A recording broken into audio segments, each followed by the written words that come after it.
Order! Statement. The Prime Minister.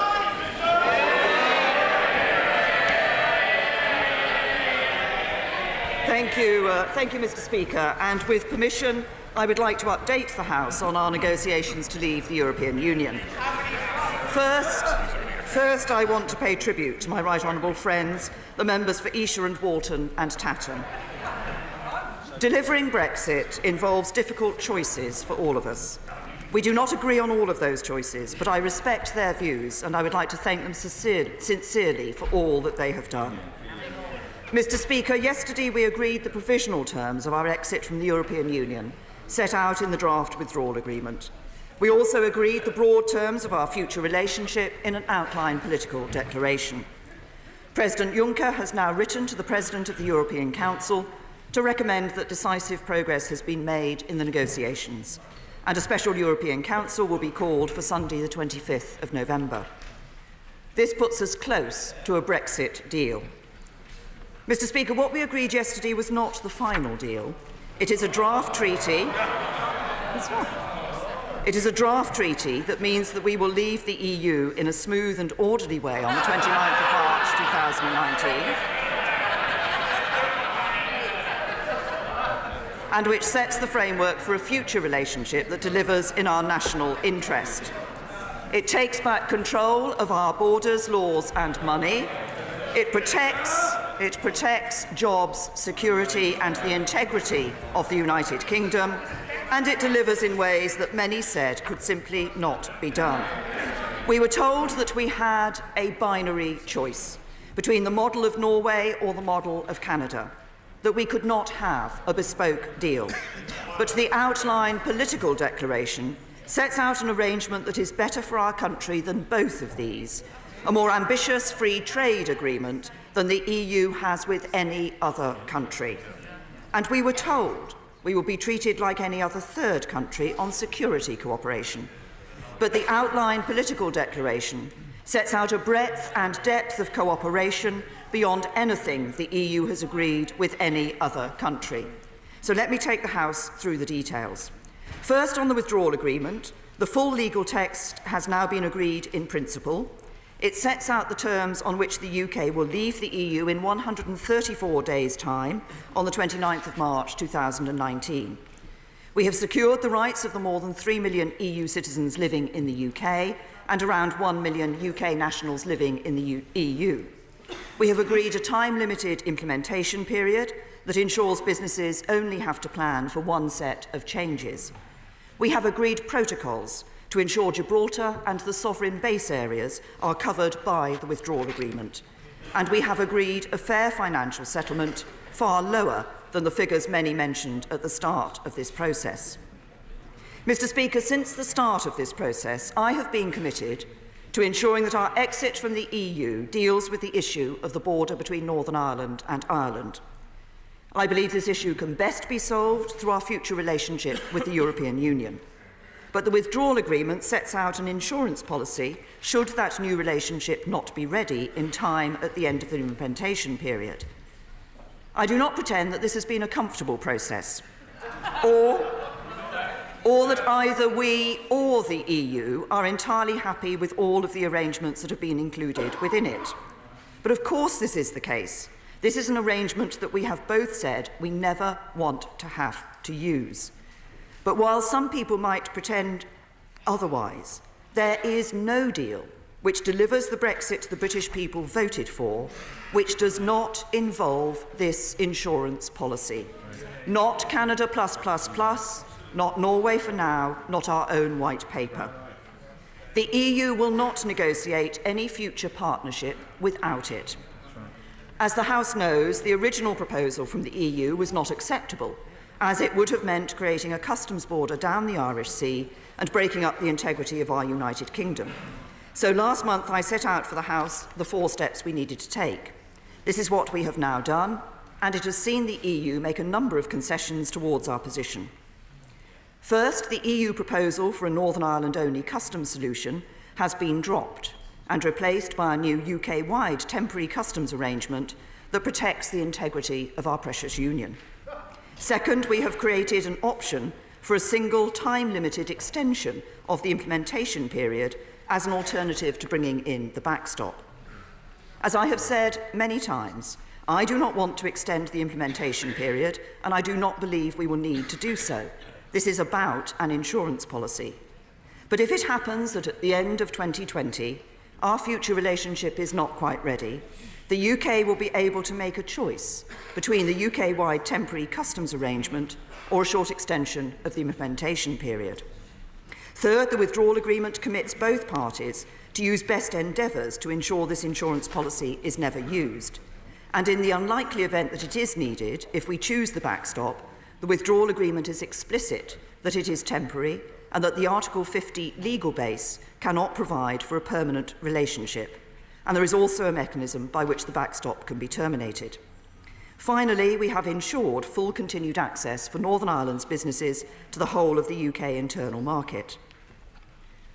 Mr. Speaker, the Brexit talks are about acting in the national interest. And that means making what I believe to be the right choices, not the easy ones.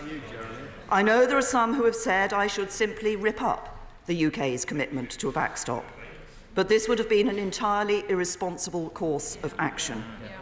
It would have meant reneging on a promise made to the people of Northern Ireland during the referendum campaign and afterwards that under no circumstances would Brexit lead to a return to the borders of the past. And it would have made it impossible to deliver a withdrawal agreement. As Prime Minister of the United Kingdom, I have a responsibility to people in every part of our country, and I intend to honour that promise. Mr. Speaker, by resolving this issue, we are now able to move on to finalising the details of an ambitious future partnership. The outline political declaration we have agreed sets out the basis for these negotiations, and we will negotiate intensively ahead of the European Council to turn this into a full future framework. The declaration will end free movement once and for all. Instead, we will have our own new skills-based immigration system, based not on the country people come from, but on what they can contribute to the UK. The declaration agrees the creation of a free trade area for goods with zero tariffs, no fees, charges or quantitative restrictions across all goods sectors. No other major advanced economy has such an arrangement with the EU, and at the same time we will also be free to strike new trade deals with other partners around the world. We have also reached common ground on a close relationship on services and investment, including financial services, which go well beyond WTO commitments. The declaration ensures we will be leaving the common agricultural policy and the common fisheries policy. So we will decide how best to sustain and support our farms and our environment, and the UK will become an independent coastal state once again. We have also reached agreement on key elements of our future security partnership to keep our people safe. This includes swift and effective extradition arrangements, as well as arrangements for effective data exchange on passenger name records, DNA, fingerprints and vehicle registration data. And we've agreed a close and flexible partnership on foreign security and defence policy. Mr. Speaker, when I first became Prime Minister in 2016, there was no ready-made blueprint for Brexit. Many people said it could simply not be done. I've never accepted that. I've been committed day and night to delivering on the result of the referendum and ensuring the UK leaves the EU absolutely and on time. But I also said at the very start that withdrawing from EU membership after 40 years and establishing a wholly new relationship that will endure for decades to come would be complex and require hard work. I know it's been a frustrating process. It has forced us to confront some very difficult issues. But a good Brexit, a Brexit which is in the national interest, is possible. We have persevered and have made a decisive breakthrough. Once a final deal is agreed, I will bring it to Parliament, and I will ask MPs to consider the national interest and give it their backing. Voting against a deal would take us all back to square one. It would mean more uncertainty, more division, and a failure to deliver on the decision of the British people that we should leave the EU. If we get behind a deal, we can bring our country back together and seize the opportunities that lie ahead. And, Mr. Speaker, the British people want us to get this done and to get on with addressing the other issues they care about. Creating more good jobs in every part of the UK, doing more to help families with the cost of living, helping our NHS to provide first-class care and our schools to give every child a great start in life, and focusing every ounce of our energy on building a brighter future for our country. So, Mr. Speaker, the choice is clear. We can choose to leave with no deal, we can risk no Brexit at all, or we can choose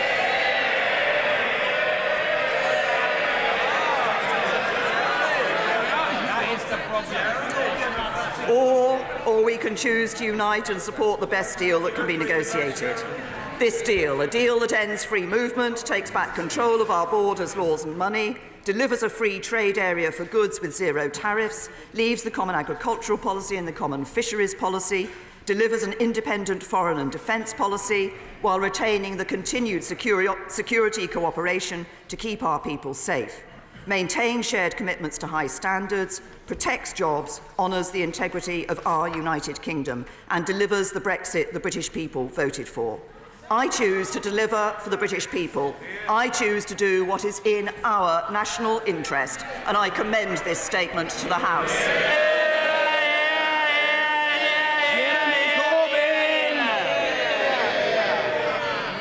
Thank you, Mr. Speaker, and I want to thank the Prime Minister for an advance copy of her statement. The Withdrawal Agreement and the outline political declaration represent a huge and damaging failure. After 2 years of bungled negotiations, the government has produced a botched deal that breaches the Prime Minister's own red lines and does not meet our 6 tests.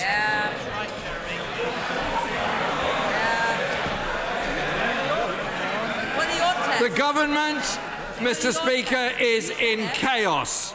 Their deal risks leaving the country in an indefinite halfway house without a real say. When even the last Brexit secretary, who theoretically at least negotiated the deal, says, "I cannot support the proposed deal," what faith does that give anyone else in this place or in this country? The government simply cannot put to Parliament this half-baked deal that both the Brexit Secretary and his predecessor have rejected.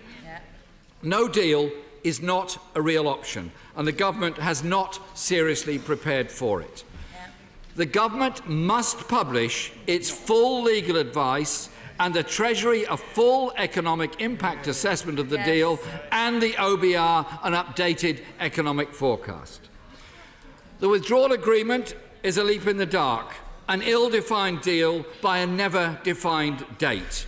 There is no mention of the Prime Minister's favoured term, implementation period, anywhere in the 585 pages of this document. And no wonder. There is precious little new to implement spelt out in either the agreement or the political declaration. Article 3 of the agreement states transition can be extended to end by 31st of December 20XX. Can the Prime Minister confirm that this permits extensions to be rolled on until 2099? Can the Prime Minister confirm that if the UK government cannot agree a comprehensive future relationship by January 2021, which few believe would be possible, and the last 2 years gives us no confidence this government can, then those negotiations would have to be put on hold. Because the focus would then inevitably shift from negotiations on the future relationship to the negotiations on an extension of the transition period, including further payments to the EU. Article 132 sets out this process fairly clearly. So can the Prime Minister firstly tell the House how confident she is that a deal can be done by the end of 2020, and also confirm that if a new trade agreement is not agreed by the 31st December 2020, then Article 132 applies, paying a huge financial contribution in order to extend the transition period if we are to avoid triggering the backstop, as the Prime Minister insists is her position. On the backstop itself, should it come into force, there is no time limit or end point, and if either party requests a review, and if there is no agreement, it goes to independent arbitration.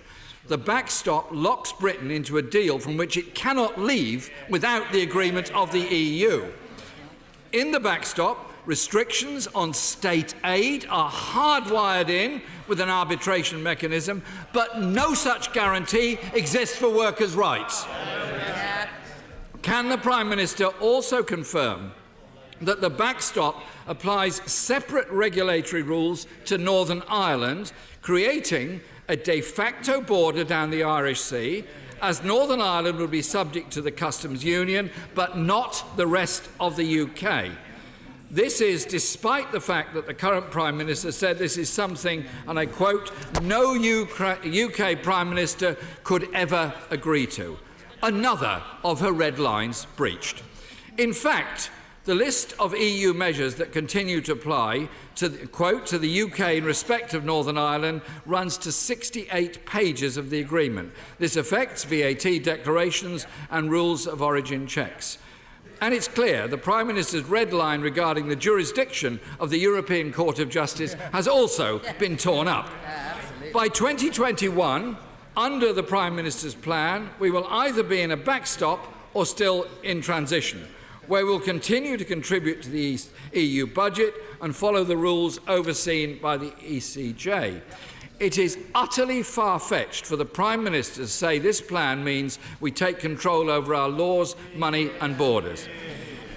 After 2 years of negotiation, all the government has really agreed is a vague 7-page outline of political declarations, which looks like a substantial dilution of the Prime Minister's previously declared negotiating priorities.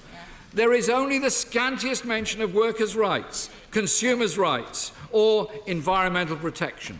No determination to achieve frictionless trade, or even trade as frictionless as possible. No ambition to negotiate a new comprehensive customs union that would protect trade, jobs and industry. And so uncertainty continues for business and all those that work in those businesses.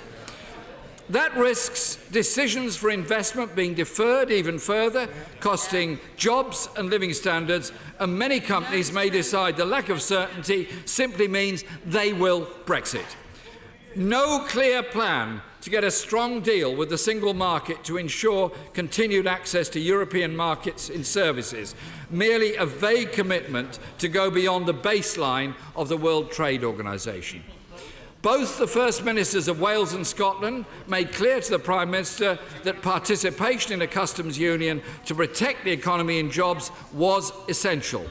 Likewise, Mr. Speaker, there is no ambition to achieve continuation of the European-wide arrest warrant or an equivalent, and no clarity about our status with Europol, Eurojust, or even the Galileo project. And there is no clarity about any future immigration system between the UK and the EU. And following the Windrush scandal, many EU nationals here will have no confidence at all in this government to deliver a fair and efficient system. The Brexit Secretary promised a substantive document. He's obviously no longer here. So can the Prime Minister inform the House when that detailed framework agreement will be with us? Mr. Speaker, this is not the deal the country was promised, and Parliament cannot, and I believe will not, accept a false choice between this bad deal and no deal. People around the country will be feeling anxious this morning about the industries they work in, the jobs they hold, about the stability of their communities and their country. The government must now withdraw this half-baked deal, which is clear does not have the backing of the Cabinet, this Parliament or the country as a whole. Minister. Thank you, Mr. Speaker. Now, to pick up some of the points that the right honourable gentleman made. First of all, he comments on. He said that no deal was not an option, but then complained that we weren't preparing for no deal. Actually, we have been preparing for no deal, and we continue to prepare for no deal because I recognise that obviously we have a further stage of negotiation with the European Council, and then that deal, when finalised with the European Council, has to come back to this House. So we will continue those preparations. He says that the withdrawal agreement is ill-defined. 500 pages of detailed legal text on the withdrawal agreement is not an ill-defined withdrawal agreement. He complains that the withdrawal agreement does not refer to the implementation period. Of course, it does refer to the transition period, which is exactly the same point of time. He then talked about the whole question of the decision on the backstop and the implementation period as coming at the end of December 2020. Well, if he looks again at the documents that have been produced, he will see that actually the decision will be taken in June 2020 as to whether it is likely that the future relationship will not be in place on the 1st of January 2021, and a decision at that point will be for the UK to decide whether it wishes to extend the implementation period for a limited period or whether it wishes to go into the backstop. He is wrong in saying we have been absolutely...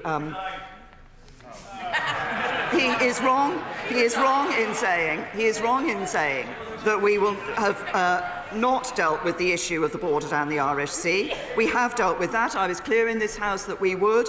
It took some considerable time to persuade the European Union to move from its proposal for a Northern Ireland-only customs territory to an UK-wide customs territory, but we have achieved that.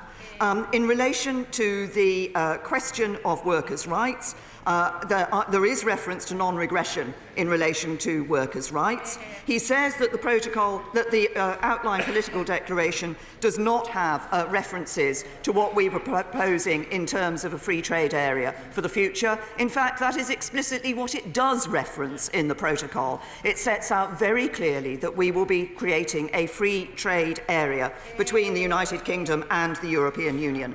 And then I'm really not sure what document the right honourable gentleman read, because he said there wasn't references to extradition. There are indeed references to extradition, and he said there was nothing about Europol, whereas there is expressly a reference that we will be including in the future document terms for the United Kingdom's cooperation via Europol and Eurojust. And I say to the right honourable gentleman, there is indeed a choice before members of this House. It is a choice of whether or not we go ahead with a deal that does deliver on the vote, while protecting jobs, while protecting our security, and while protecting our union. Of course, what the right honourable gentleman wants is for us to stay in the single market and stay in the customs union, which would not deliver on the vote of the referendum. We are delivering an end to free movement, coming out of the Common Agricultural Policy, out of the CFP, and taking back control of our money, borders and our laws. That is the right deal for Britain, and it is the deal that we will be putting forward before this House. Mr. Kenneth Clark. Mr. Speaker, it's always been a Brexiteer illusion that the country can leave the treaties, the European Union treaties, while selecting to retain all the benefits that we enjoy under the treaties and repudiating most, if not all, of the obligations. And we have to face up to that fact. That's an illusion. Does my right honourable friend the Prime Minister agree that the biggest single economic benefit, in fact most of the main economic benefits that we've enjoyed from our membership over the last decades, flow from the completely open border between the whole of the United Kingdom and the rest of the European Union, and that upon that have been based huge flows of inward investment, the creation of just-in-time lines of supply, and very many thousands of jobs in this country. So will she undertake that we will not change the present basis of that, which is the single market and the customs union, until we know what we're changing to. And until we're satisfied that any change will retain those benefits and keep completely open from any delays and costs caused by regulatory differences or anything else which will be created by moving away from where we are now and threaten the economic future of this country very considerably if we just decide unilaterally to walk out, as some of my colleagues seem prepared to recommend. Prime Minister. To my right honourable learned friend, we have indeed heard from business a very clear message about the importance of frictionless borders, which is precisely why the proposal that the United Kingdom has put forward to the European Union is based on that concept of frictionless borders. And the free trade area that we have put forward is precisely in that frame. My right honourable and learned friend talks about remaining in the single market and the customs union.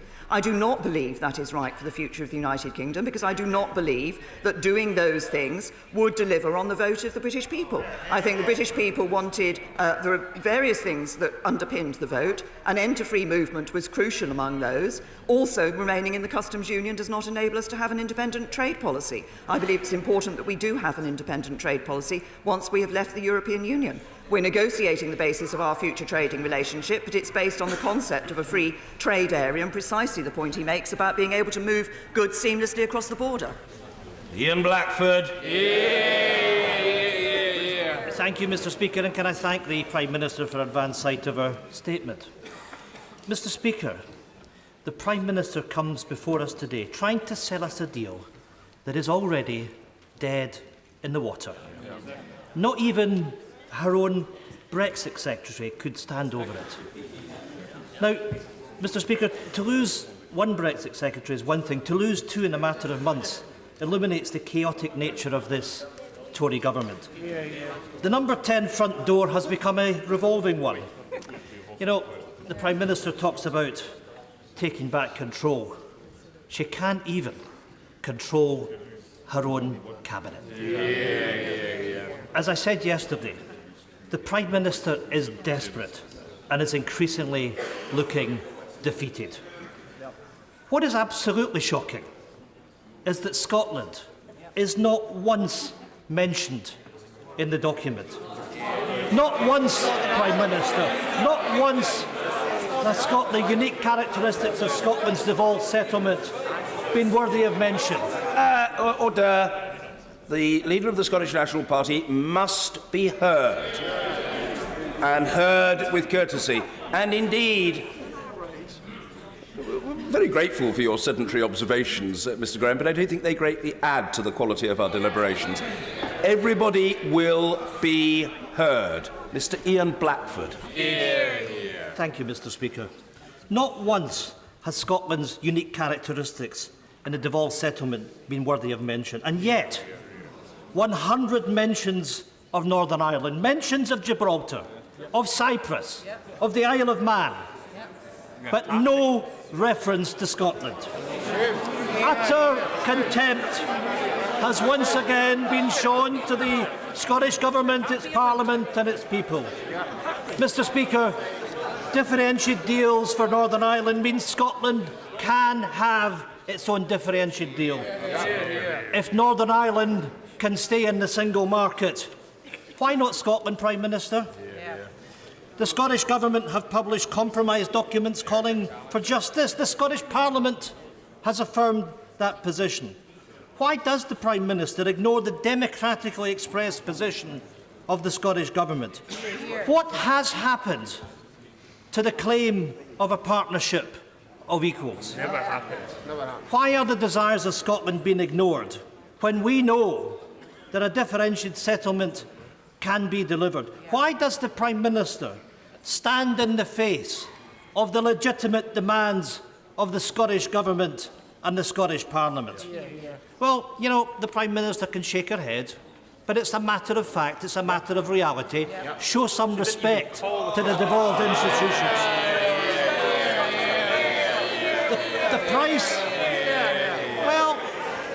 You can bay and you can shout and you can talk about it being dreadful, but why was the Scottish Government not consulted just as Gibraltar was before the Prime Minister went to Cabinet yesterday? Mr. Speaker, the price Scotland would be forced to pay is far too high, with lost jobs, household income slashed and our NHS under threat. Now is the time to get realistic and put sensible options back on the table, such as remaining in the single market. Mr. Speaker, the only credible compromise for which the SNP has consistently made the case for. This deal is dead in the water. It is now clear that there is not a majority for this deal or a no deal. The Prime Minister must go back to Brussels and extend Article 50 and tell Brussels that we must remain in the single market and the customs union. Anything else, Mr. Speaker, will lead to economic chaos and crisis.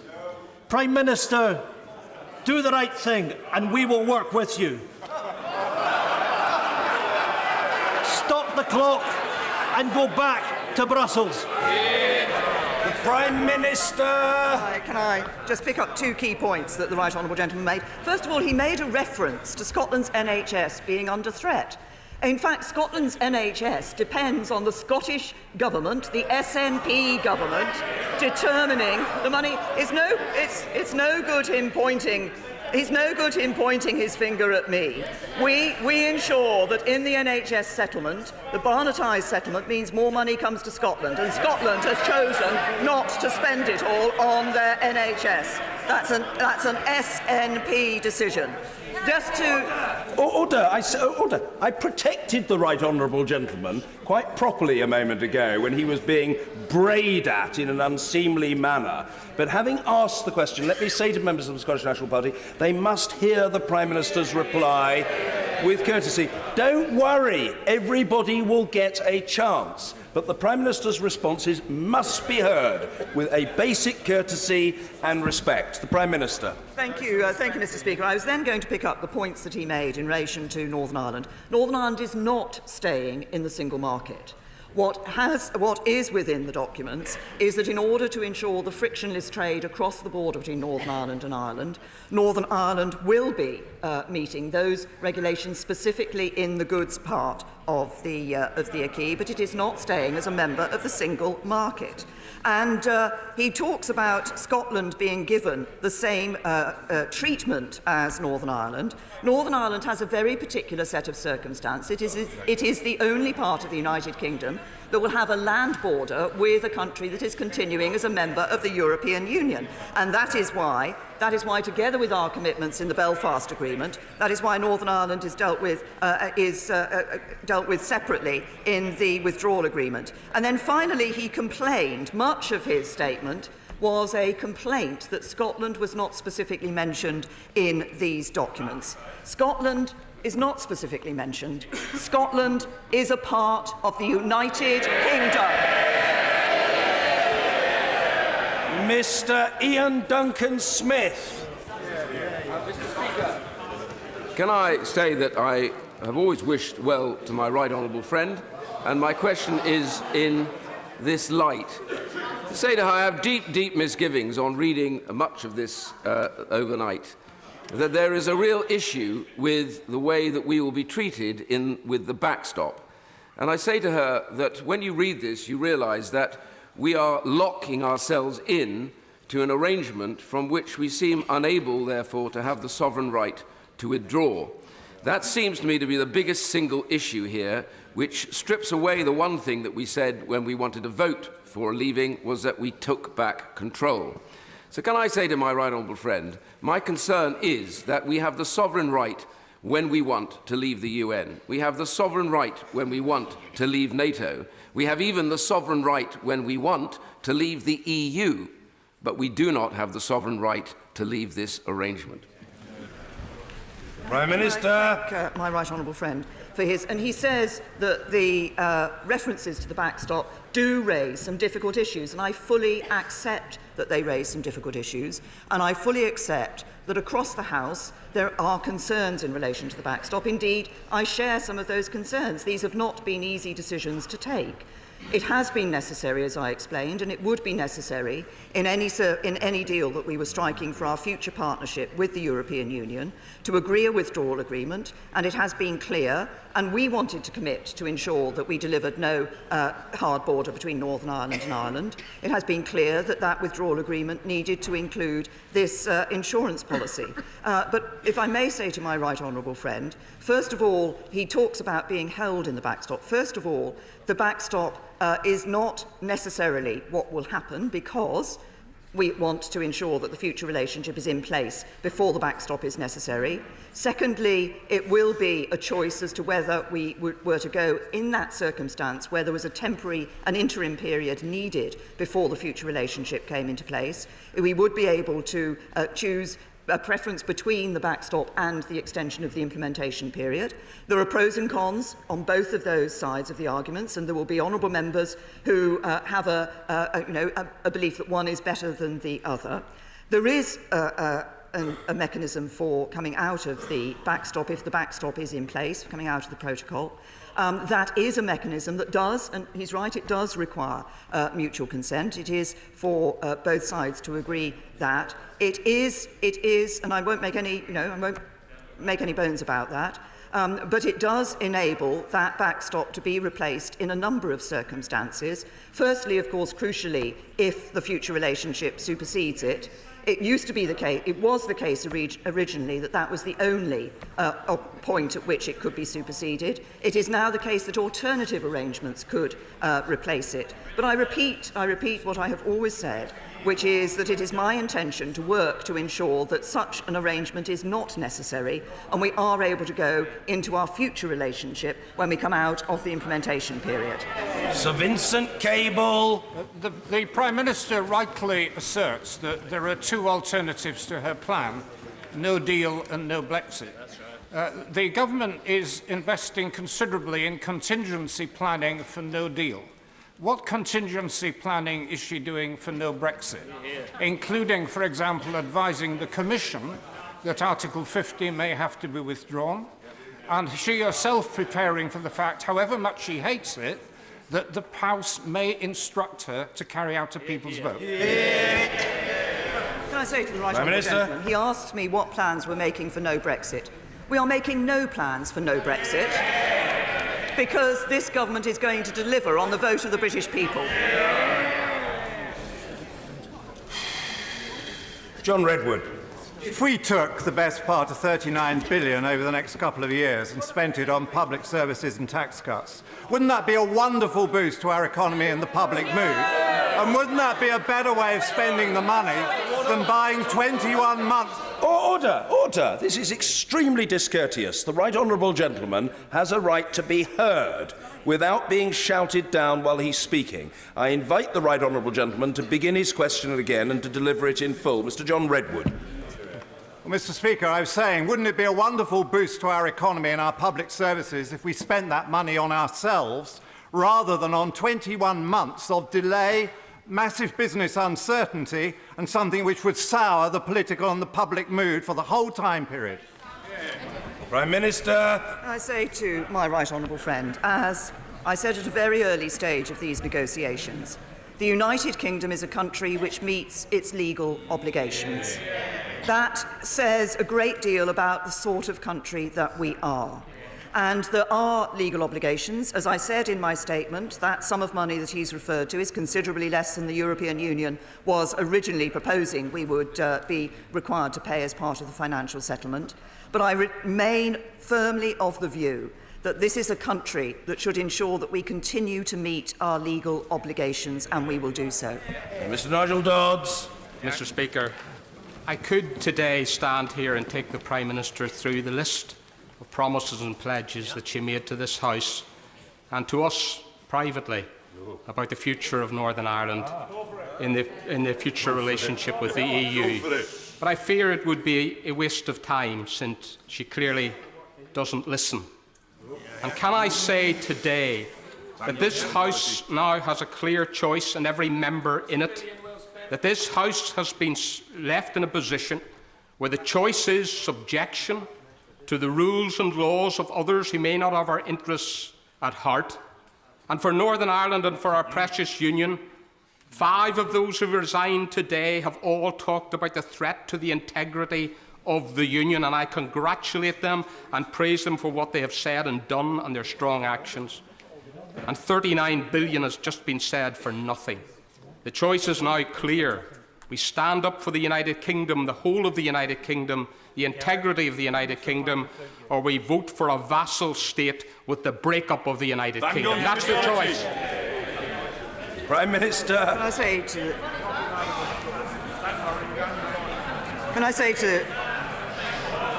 I will respond to the right honourable gentleman. And he is right. He and I have had many discussions on this issue, and I hope that we will continue to be able to have many discussions on this issue. We have been ensuring throughout the negotiations that the issue of the border in Northern Ireland has been one of the key issues that we have been addressing. He refers to the commitments I made in terms of Northern Ireland and the future relationship. Those commitments remain absolutely. We are looking to ensure that we have that frictionless trade across borders, that both will enable not only us to deliver on our commitment for Northern Ireland, but will also enable us to ensure that we have that frictionless trade between the United Kingdom and the European Union, as the whole of the rest of the European Union as well. I believe that, there are many aspects of the deal that we have agreed that actually ensure that we are preserving the integrity of the United Kingdom. There has been a significant focus on the question of the backstop. As I say, the backstop isn't something which neither side, neither the United Kingdom nor the European Union, wish to ever see being exercised. There are, and indeed in the circumstances, as I've said, where there needs to be a period before the future relationship is introduced, there are alternative routes that can be taken.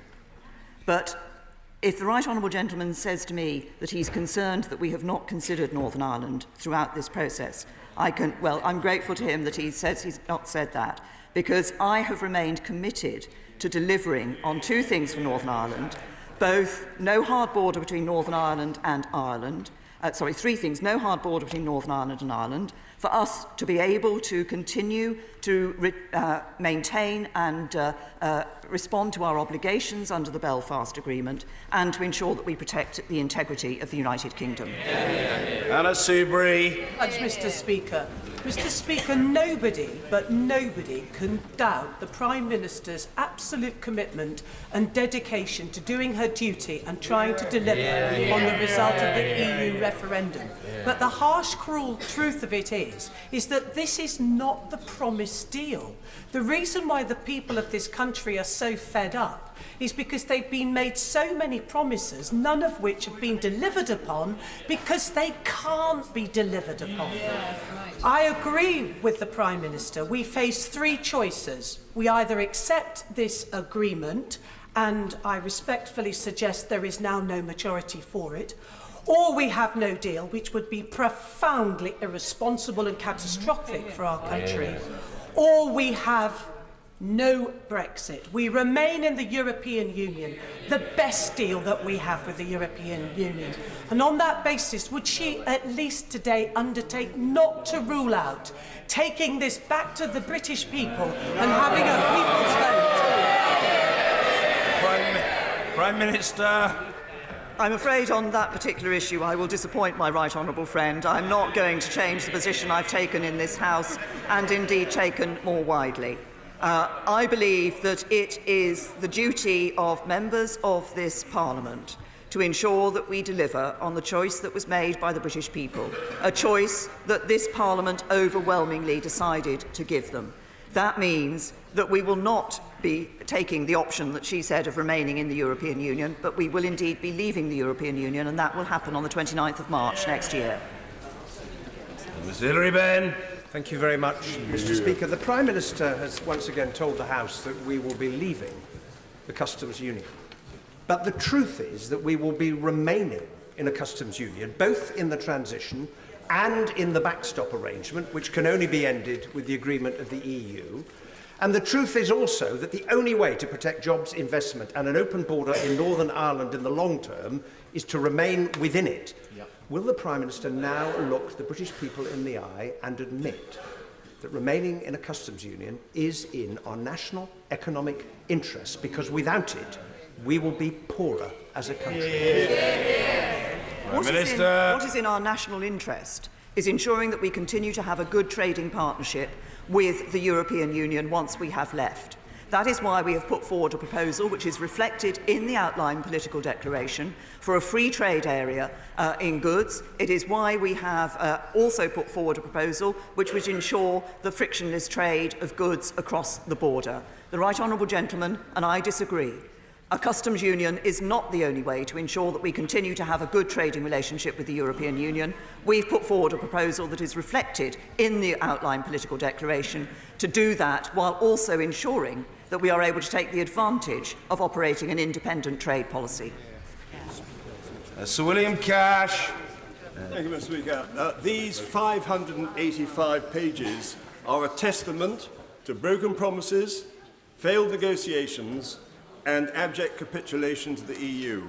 Will my right honourable friend understand that they represent a list of failures on Northern Ireland, ECJ issues, indefinite extension of time, customs, full independence of trade and of fisheries, and above all, on our truly leaving the EU, because they will control our laws, and there have been furthermore some very serious breaches of ministerial responsibilities, the ministerial code, and of collective responsibility.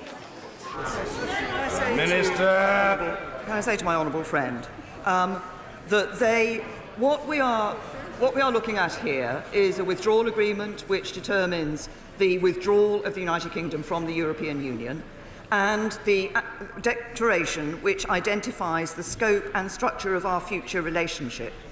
Our future relationship is one that will not see the European Union controlling our laws, because there will be, in those areas where we choose to align with the European Union, it will be for this Parliament to decide that, and that will be a decision that will therefore be taken here by the United Kingdom. There will not be European Court of Justice jurisdiction in the United Kingdom, and that is what we have negotiated in the outline political declaration for our future relationship. But I recognise my honourable friend as one of the members of this House who has campaigned on this issue probably since the day, maybe even since before he came into this House, and has continued to campaign on this issue with a passion. And I recognise the concerns that he has expressed. As Prime Minister and as a government, it is our duty to ensure that we put together a deal that both respects the vote of the British people, and it does in the ways that I have said, and it ends free movement also, but does so in a way that protects jobs. That is why I believe it's important not only that we take back control in the areas mentioned, but that we maintain a good trading relationship with the European Union, as well as having good trading relationships elsewhere. That's in our economic interest, it's in our national interest, and that's what we will deliver. Yvette Cooper. The political declaration includes the passenger name records and the PRUM fingerprint database, but makes no reference to the crucial SIS2 criminal database, which we check 500 million times a year, or to a replica European arrest warrant, at a time when cross-border crime and security threats are at their highest ever level. The Prime Minister knows that these measures save lives, stop criminals and stop terrorists. So how can she, of all people, say, with her head and her heart, that this public safety downgrade is in the national interest? Prime Minister. The Right Honourable Lady. First of all, of course, there is reference to us agreeing expeditious, swift and effective arrangements to enable the United Kingdom and member states to extradite suspected and convicted persons effectively and expeditiously. That will be a part of exactly the measure, the instrument that is used for that will be part of the further negotiations that will take place. She's right, SIS2 is important to us. There are two further areas of exchange of information which I and the Home Secretary believe are important, SIS2 and ECRIS. And those will be matters that we will be taking forward with the European Union in our further negotiations. Justine Greening. Thank you, Mr. Speaker. I greatly respect the Prime Minister's efforts in seeking to achieve an agreement. I don't believe this is a good deal for Britain's long-term future, and she recognises she's had to make unpalatable choices. There are clearly 3 choices ahead of our country in reality now, and they are crucial choices, especially for young people who will have to live with those choices for the longest.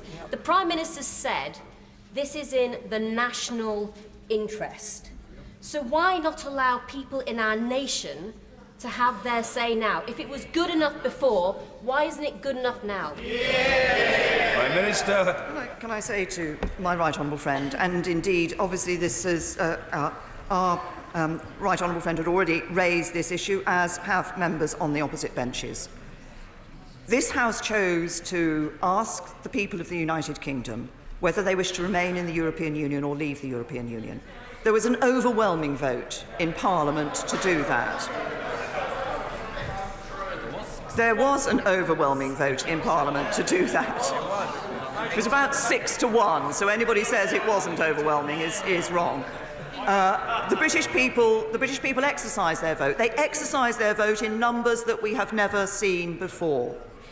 The result of that vote was that we should leave the European Union.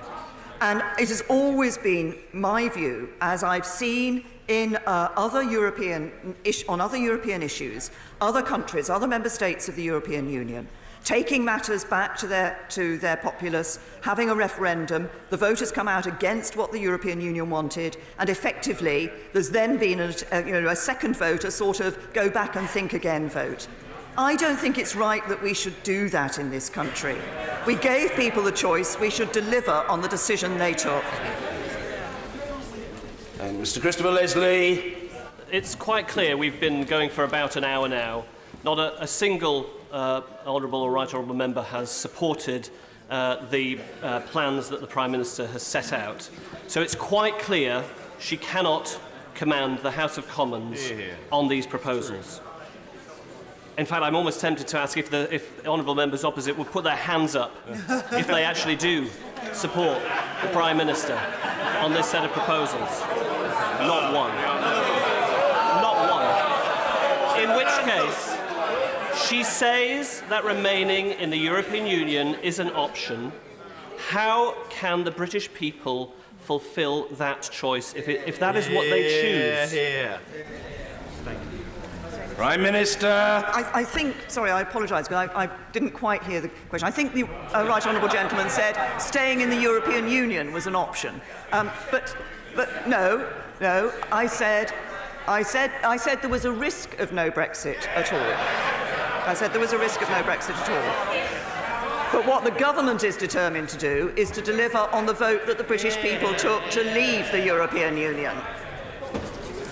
Mr. Jacob Rees-Mogg. Thank you, Mr. Speaker. My right honourable friend, and she is unquestionably honourable, said that we would leave the customs union. Annex 2 says otherwise. My right honourable friend said that she would maintain the integrity of the United Kingdom. A whole protocol says otherwise. My right honourable friend said that we would be out of the jurisdiction of the European Court of Justice. Article 174 says otherwise. As what my right honourable friend says and what my right honourable friend does no longer match, should I not write to my right honourable friend, the member for Altrincham and Sale West? Prime Minister.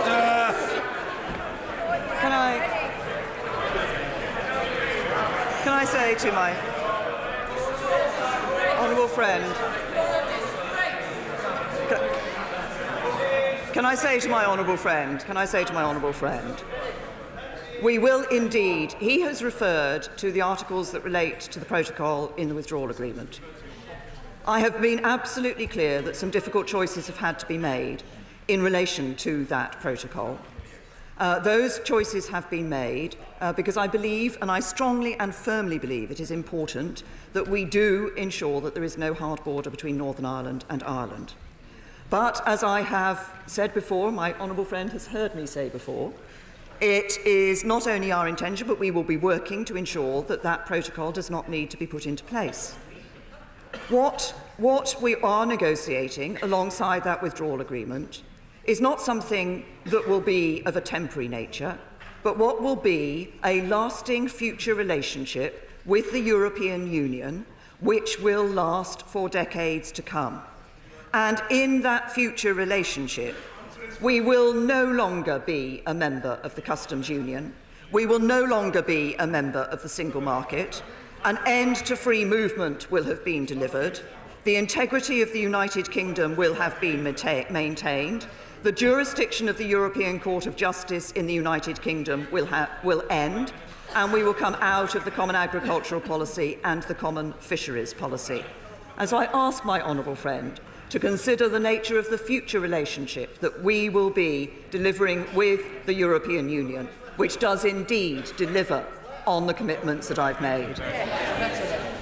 Mr. Jonathan Edwards. Mr. Speaker, with Northern Ireland potentially swimming in the deep end of the pool, can she confirm that, based on the British government's own logic, no economic border between Wales and England would arise should my country decide to front crawl down to them? Prime Minister.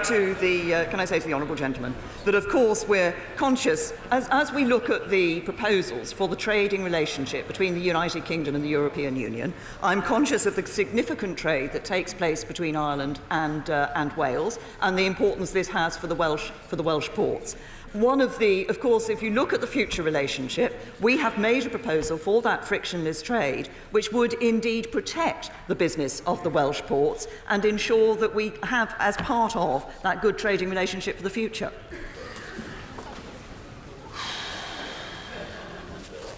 Sir Peter Bottomley.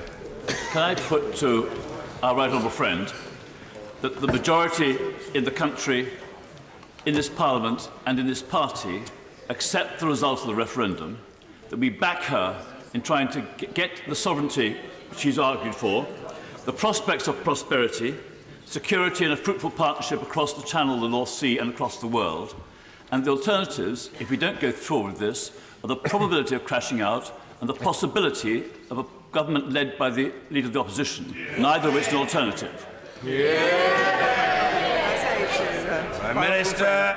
My honourable friend, I believe, as I think he does, that it is important for us to move forward, not only in delivering on the vote, but ensuring we do so in a way that does protect our prosperity, protects people's jobs and livelihoods for the future. But more than that, there are significant opportunities for this country, and once we leave the European Union, to develop that brighter future with those further trading relationships around the rest of the world, but also keeping a good trading relationship with our closest partners in the EU. Angela Eagle. Thank you, Mr. Speaker.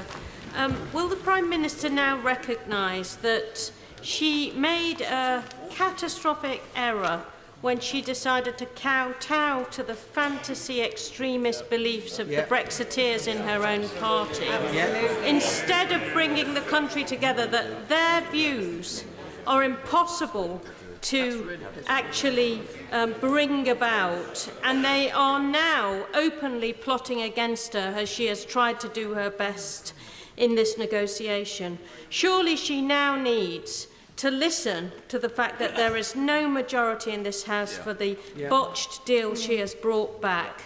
Think again and see whether in this House there can be a consensual way forwards which leaves her Brextremists out in the cold where they belong.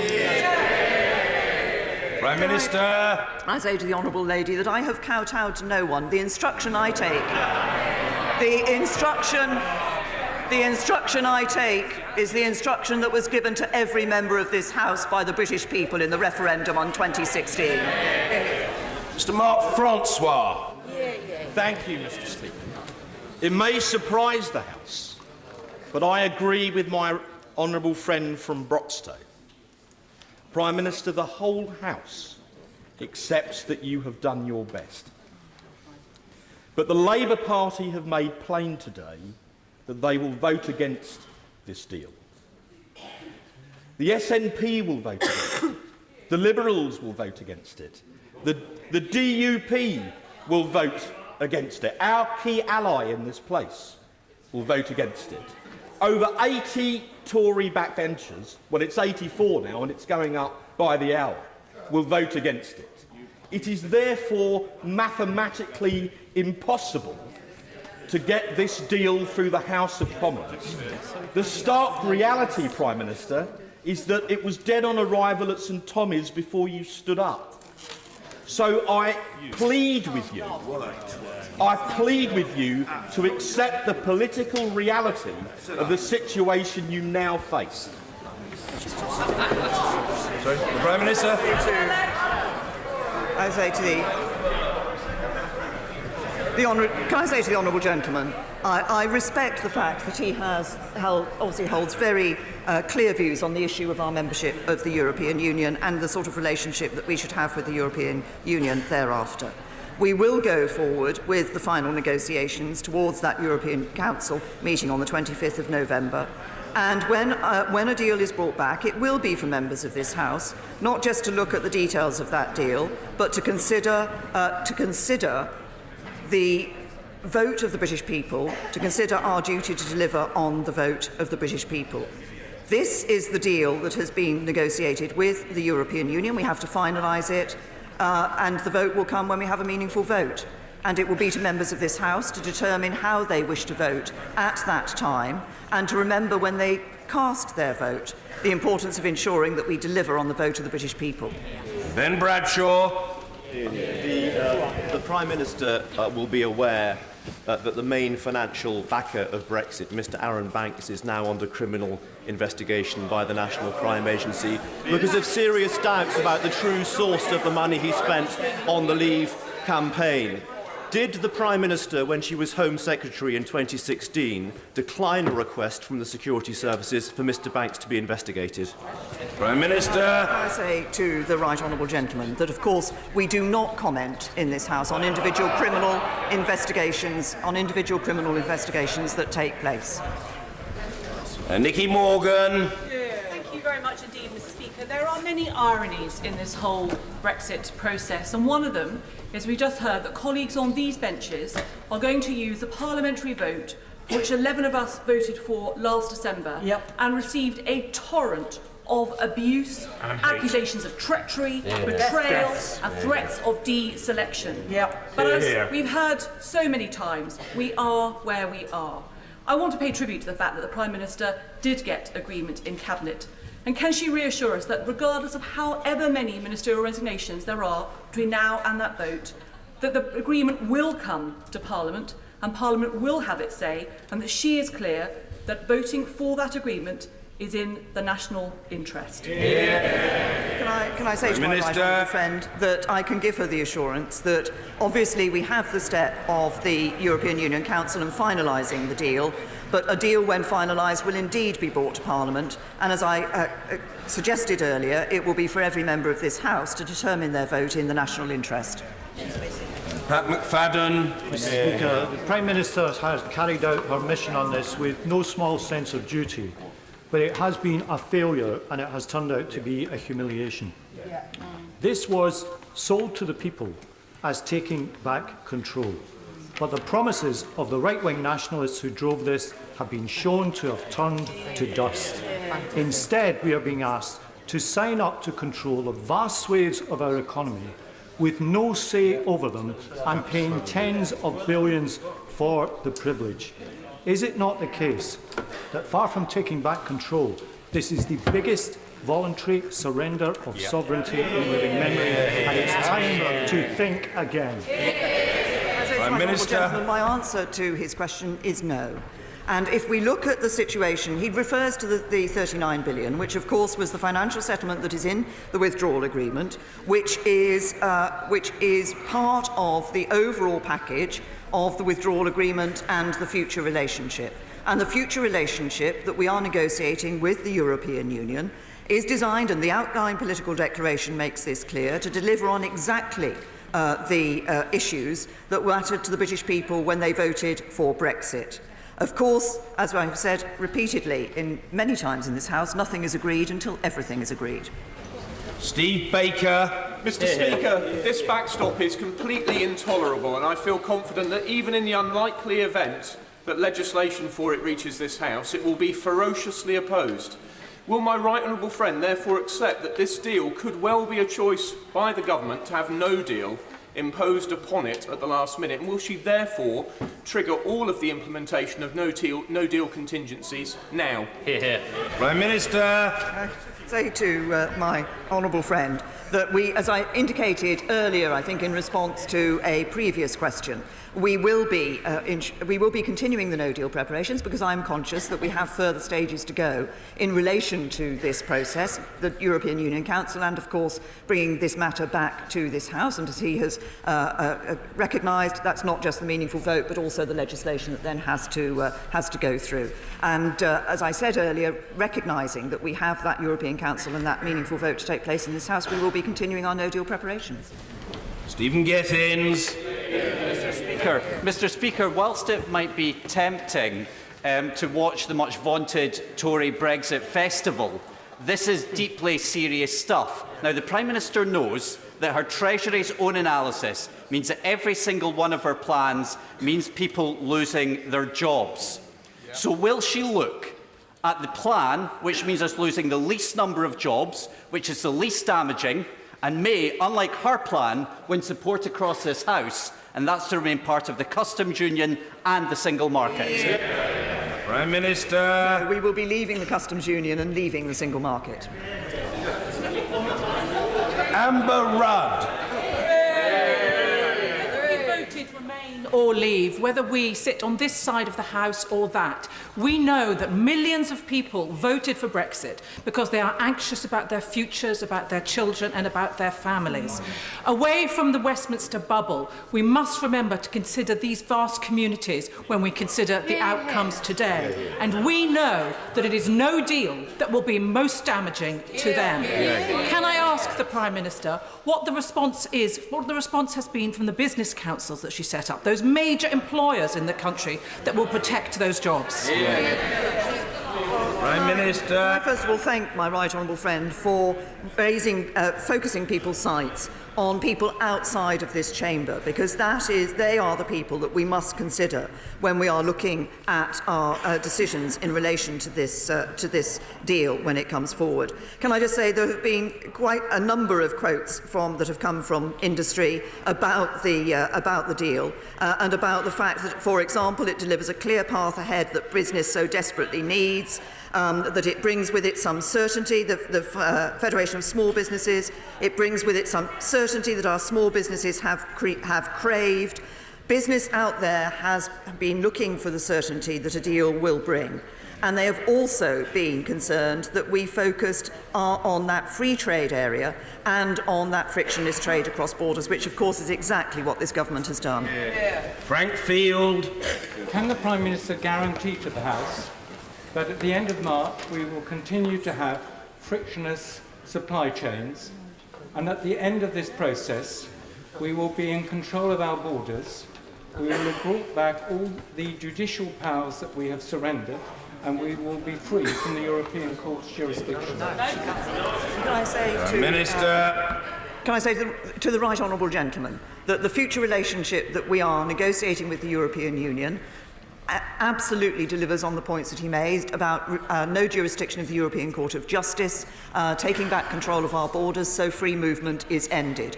We have also based the free trade, the concept of the free trade area on the need for that frictionless trade in goods to ensure that people whose jobs depend on those supply chains do not see those jobs go, but we're not only able to retain those jobs, but with the other trade agreements we're able to bring forward once we're outside the European Union, we can enhance the economy and create more jobs in this country. Sir Nicholas Soames. Thank you, Mr. Speaker.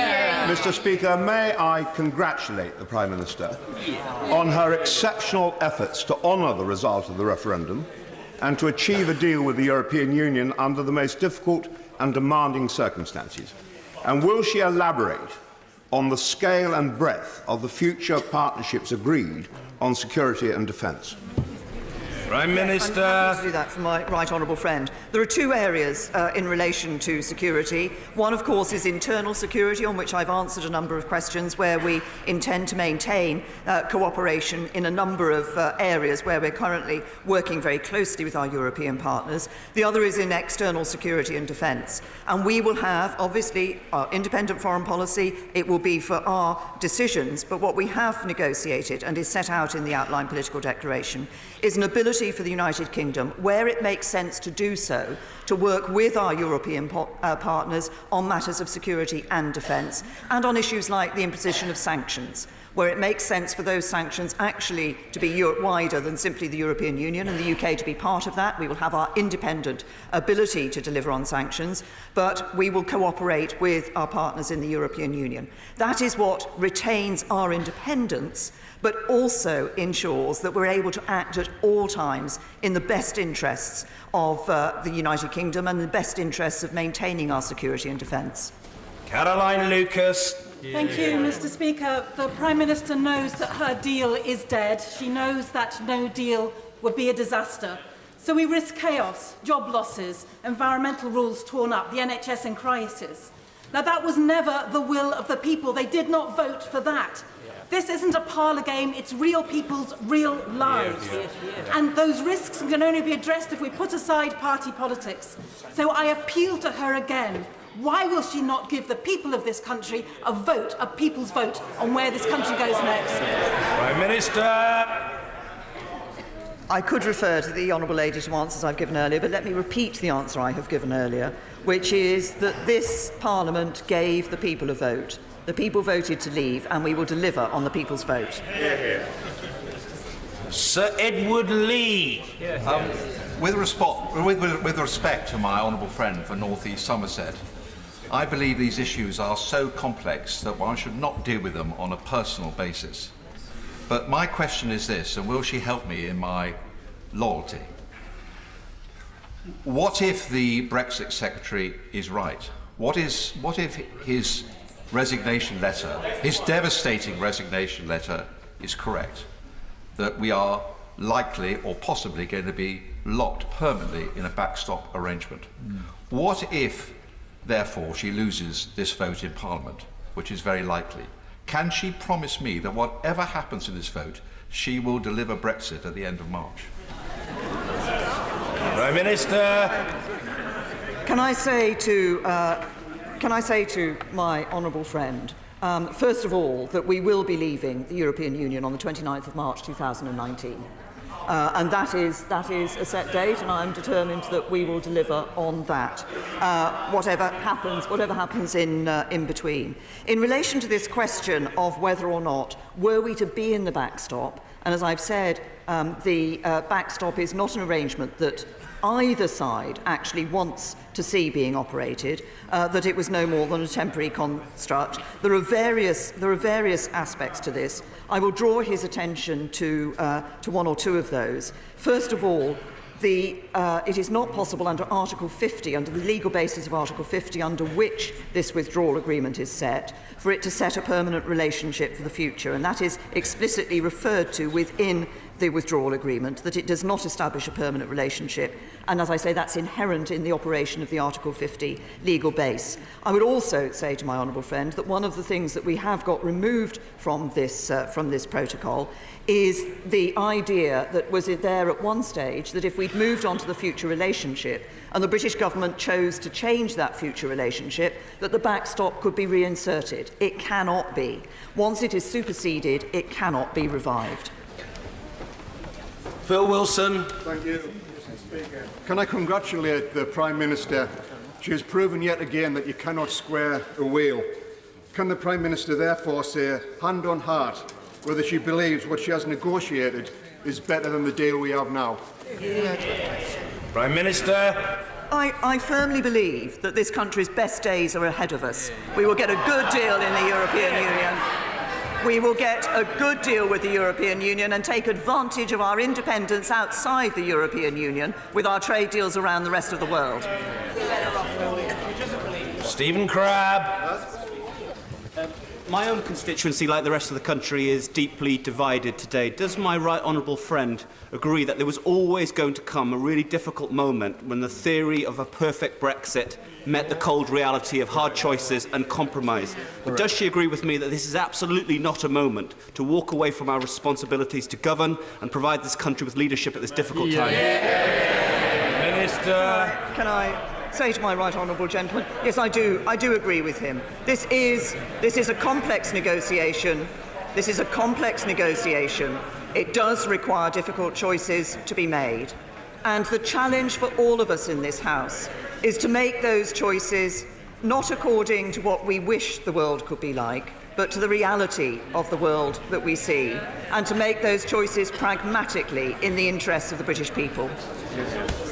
Rachel Reeves. Mr. Speaker, the Prime Minister insists that this deal is in the national interest. So specifically on the economy, the agreement will ensure that we have no say in the rules in which govern how we trade.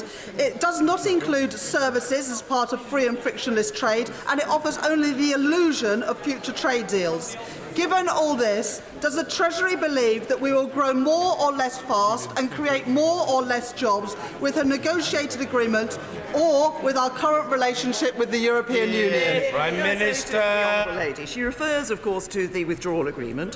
What is important in terms of the relationship that will persist for decades between this country and the European Union is the future partnership that we negotiate with the EU. That is based, as we've said, the outline political declaration is based on the concept of a free trade area and ensuring that we can continue to have that good trade relationship.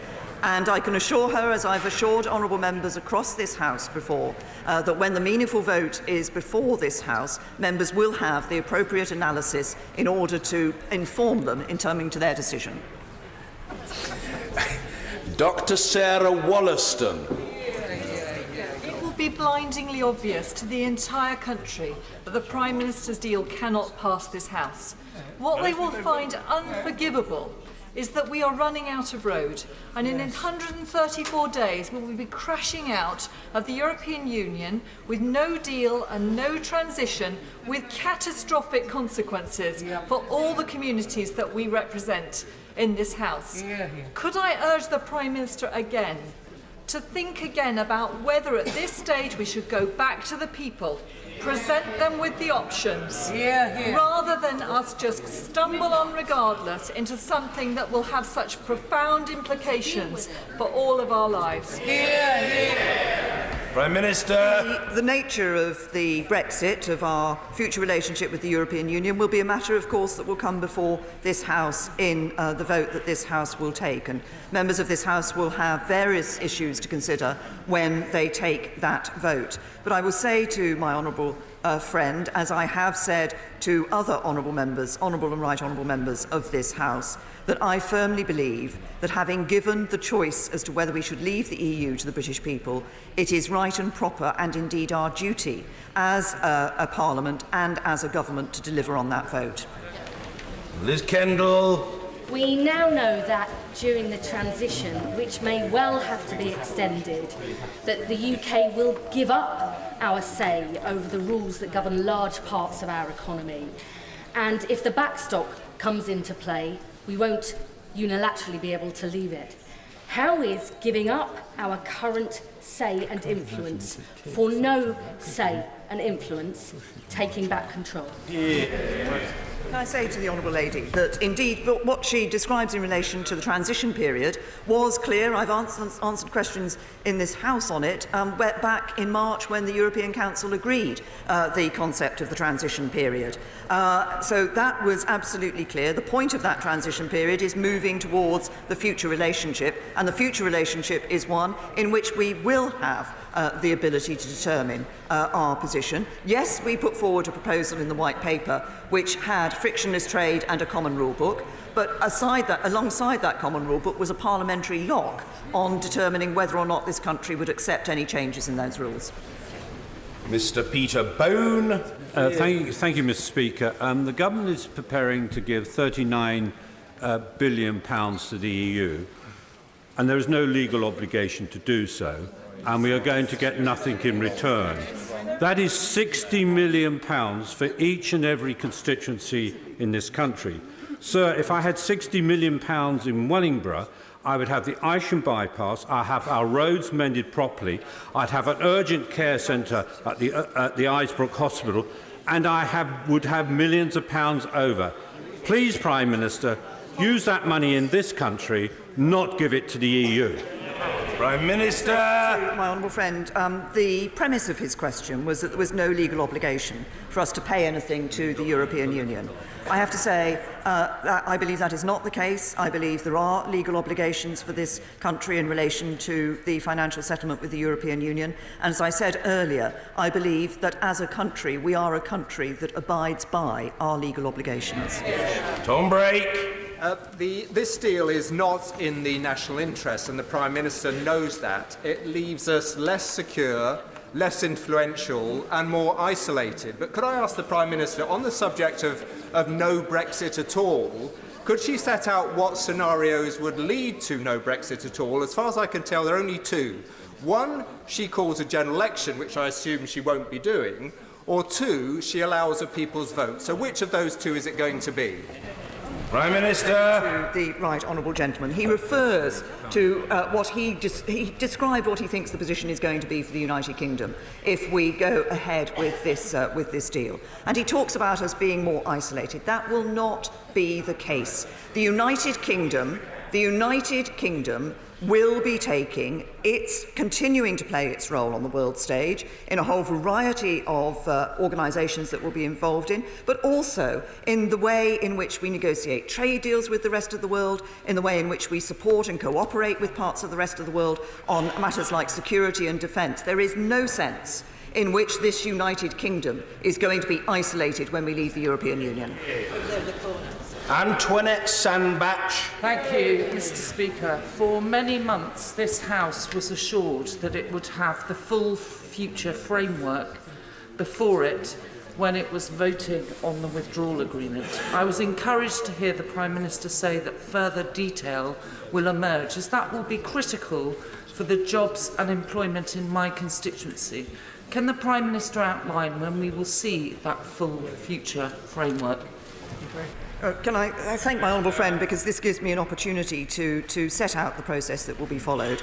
We will be now entering into further intense negotiations with the European Union, such that a full future framework can be delivered to the European Council as part of the overall package, and that will then of course be published and available for members of this House to see. And I'm conscious that it is important, while we can't agree legal text on the future relationship, because we cannot do that until we have left the European Union, that we have sufficient detail in that future framework that members are able to have confidence in the future relationship with the European Union when they come to vote on the meaningful vote. Mr. Barry Sherman. Speaker, I have known the Prime Minister all her parliamentary career. I don't always agree with her, but I know her to be a woman of courage. And I feel sorry for her this morning, let down by the disloyalty of so many of her colleagues. And I also feel sorry for her because we have actually given her an impossible task. We know, increasingly in this country and in this House, that there is no deal better than staying in the European Union. And it is time we did something to recognise and be courageous and take it back to the people. The right honourable gentleman will not be surprised that the answer I give him, despite the fact that we have known each other throughout my career in this House, will be no different from that I've given to other honourable and right honourable members of this House in relation to taking the vote back to the people. It was a decision of this Parliament by 6-1 that the people should have that choice, and they exercised their vote, as I said earlier, in numbers that we've not seen before. And I think it is only right and proper that this Parliament, that this government delivers on that vote. The good doctor, Dr. Julian Lewis. Can the Prime Minister describe any surer way of frustrating the referendum result and ultimately remaining in the European Union than to accept a Hotel California Brexit deal which ensures that we can never truly leave the EU with all its manipulative, entangling and undemocratic practices. Can I say to my honourable friend, we are leaving the European Union on the 29th of March 2019. We are negotiating a future relationship with the European Union that will indeed deliver on the vote of the British people that took place in the referendum. And we will do so because we will bring an end to free movement, an end to the jurisdiction of the Court of Justice of the European Union, come out of the Common Agricultural Policy, out of the Common Fisheries Policy. These are issues that I have referred to previously. But we will be leaving on the 29th of March 2019. Luciana Berger. Thank you, Mr. Speaker. The withdrawal agreement that the Prime Minister is presenting to us today is not in the national interest, and it's very clear it is not going to make us better off. She may not be aware that there's been an overnight YouGov poll that shows that 63% of the British public are against this deal, with 64% favouring a people's vote if the deal is rejected, which is very clear from the contributions this morning is what is going to happen in this House. Will she now listen to the millions of people across our country and give them a say on what Brexit will actually mean, rather than on the false promises that the vote to leave was predicated upon? To the Honourable Lady, that the documents actually were published yesterday evening, which 500 pages of the withdrawal agreement plus the outline political declaration and the joint statement. But once again, the assumption is that we should in some sense try to go back on the vote that the British people took. I believe absolutely that we should not, and that we should ensure that we do leave the European Union. That was the decision that was taken by the British people, and that's the decision we will deliver on. And Dr. Philip Lee. When I resigned from the government in June, I called for the suspension of Article 50 because I feared this likely parliamentary impasse. I know the Prime Minister is a thoroughly decent person who has public service running through her veins. With that in mind, and with an eye on the importance of the responsibility of government, could the Prime Minister outline to me the legal, the legislative and political requirements of suspending Article 50 or indeed revoking it? I say, as I think my honourable friend will know, there is, of course, a case has been a case before the courts on the issue of the extension of Article 50. But this government's position is clear: we will not extend Article 50. Joanna Cherry. Thank you, Mr. Speaker. Prime Minister, Articles 14, 87, 89, 158 and 174 of this agreement mean that the jurisdiction of the European Court of Justice will continue to reign supreme across the UK in a number of respects, for 4 years after the transition period in some respects, for 8 years after the transition period in other respects, and in the case of Northern Ireland, indefinitely.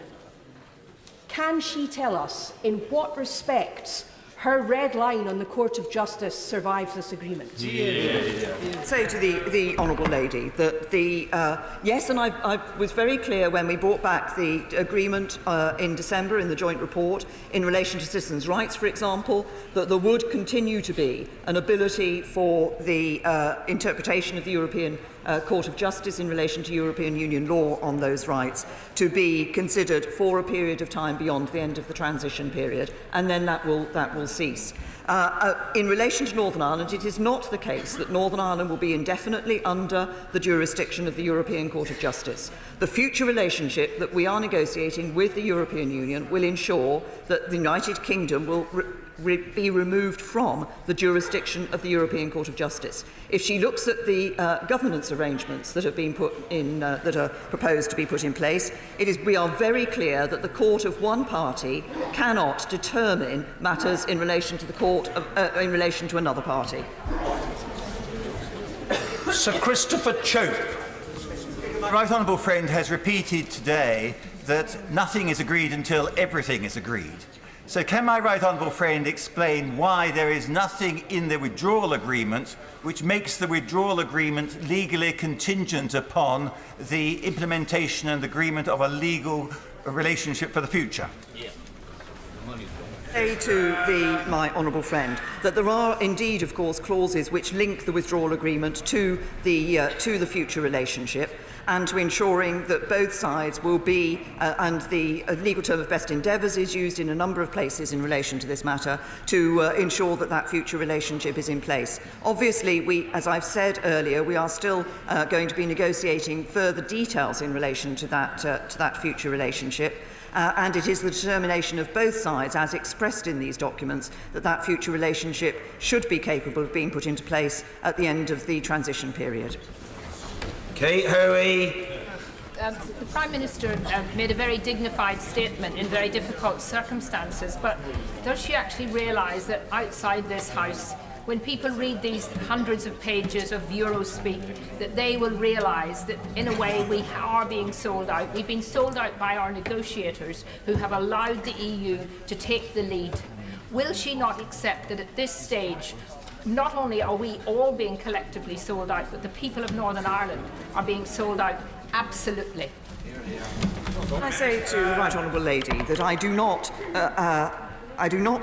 agree with her in relation to the suggestion that in some sense the European Commission, the European Union, has given nothing away to the UK during these negotiations. These have been tough negotiations. This is a complex matter. But, for example, as I referred to in my statement, the EU has been clear for some time that the choice we had in our future relationship was binary between the Norway model or the Canada model. They have now accepted that is not the case, and there is a bespoke agreement for the United Kingdom. They said we couldn't share security capabilities. As is clear in the outline political declaration, we do have access to certain security capabilities. They said that we couldn't preserve the invisible border between Northern Ireland and Ireland without splitting the UK's customs territory. That is now no longer the case. These are all issues that our negotiators have negotiated in the interests of the United Kingdom. Stephen Hammond. Thank you, Mr. Speaker. The boost to our economy that was referred to earlier and the necessary protection for our constituents' jobs can only occur if UK industry has a frictionless trade area and deep regulatory cooperation. But UK financial services and UK industry also need certainty. So would my right honourable friend confirm to the House that the future political framework will contain a common rulebook and a deep customs arrangement?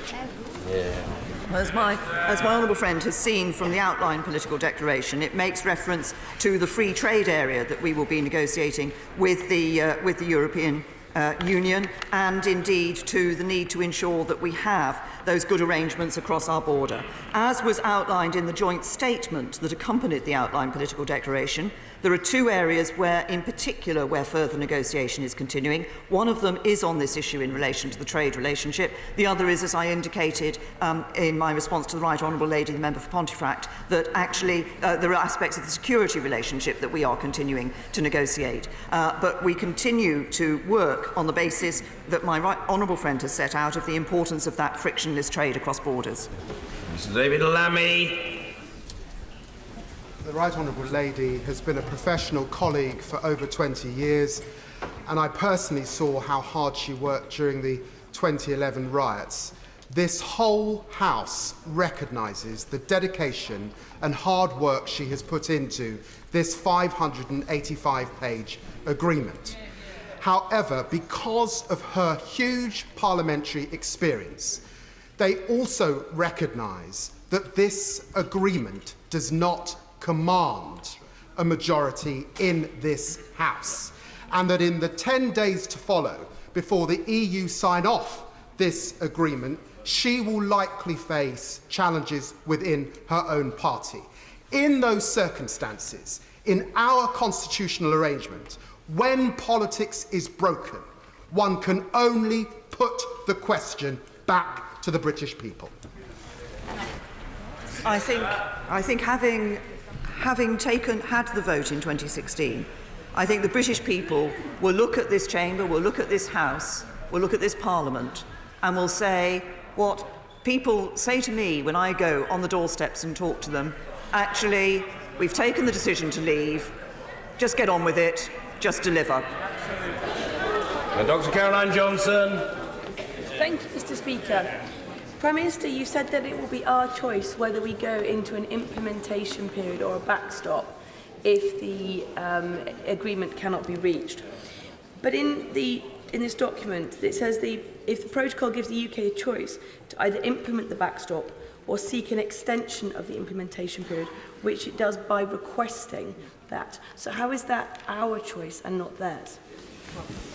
It is our choice as to which of those we wish to do. It is absolutely right, and my honourable friend is right, that extension of the implementation period does need to have agreement with the European Union, and that is why I have described this as a choice. It is for us to say whether we wish the backstop or the implementation period to be extended. But she's absolutely right, that extension would be a matter of negotiation with the European Union. There are arguments on both sides for, if we get to that point, as to which of those would be preferable for the United Kingdom. Just as actually there will be arguments on both sides for the European Union, because the backstop is not actually an area, not a situation which the European Union wants to get into either. Mary Cray. Indeed, Mr. Speaker, I have a great deal of sympathy for the Prime Minister. She has walked the Via Dolorosa that has been set out for her by her own party. But the false choice that she is offering this place is between a deal that is dead before it's even been read by most people in this House, or no deal at all. Isn't it time now for the British people to take back control from this place, for her to extend Article 50 and let the people decide in a people's vote? I have to say to the Honourable Lady, I refer her to the answers I gave previously to those questions. Mr. Richard Drax. Mr. Speaker, my right honourable friend tells the House that at the end of March 19 we are going to leave the EU. We've also heard from herself and from both sides of the House that actually that is not the case. Worse about this deal, and with due respect to my right honourable friend, we have no unilateral way of leaving, and worse still, there is no incentive there at all for the EU to let us go. Can I say to my honourable friend, we will be leaving the European Union on the 29th of March 2019. After that date, we will no longer be a member of the European Union. Yes, we have agreed in the transition period that the way we operate with the European Union will continue very much as it is today, and that is in order to ensure that there is no cliff edge for business at the point of the 29th of March, so that business can adapt to the changes that come in relation to our future relationship. There is, and that is, I repeat, we will no longer, from the 29th of March 2019, be a member of the European Union. Mrs. Marianne Fellows.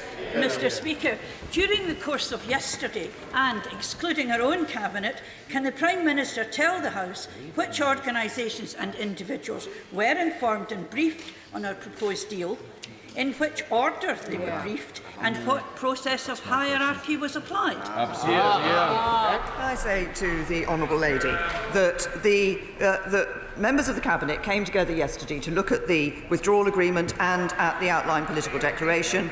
The information was made available to the members of the Cabinet once the text had been finalised. Negotiations carried on up to quite a late time in relation to those negotiations, and the Cabinet was able to take its decision on the basis of the proper papers. Sir Desmond Swain. Why did she say that rejecting the deal risks no Brexit? Can she quantify that risk and say how it might occur? Can I say to the honourable gentleman that I think he will be aware that there may be those in this House, as we have heard indeed from a number of honourable members on the opposition benches, who do wish to try to ensure that we do not leave the European Union. I believe it is important that we do leave the EU, and that we do so on the basis of a good future relationship with the EU. Peter Kyle. Thank you, Mr. Speaker. It is obvious that she is not commanding a majority in the House. People who supported Leave know that this deal gives power to the EU, not brings it back. And people who support Remain know that the deal she is offering is not as good as the one we have.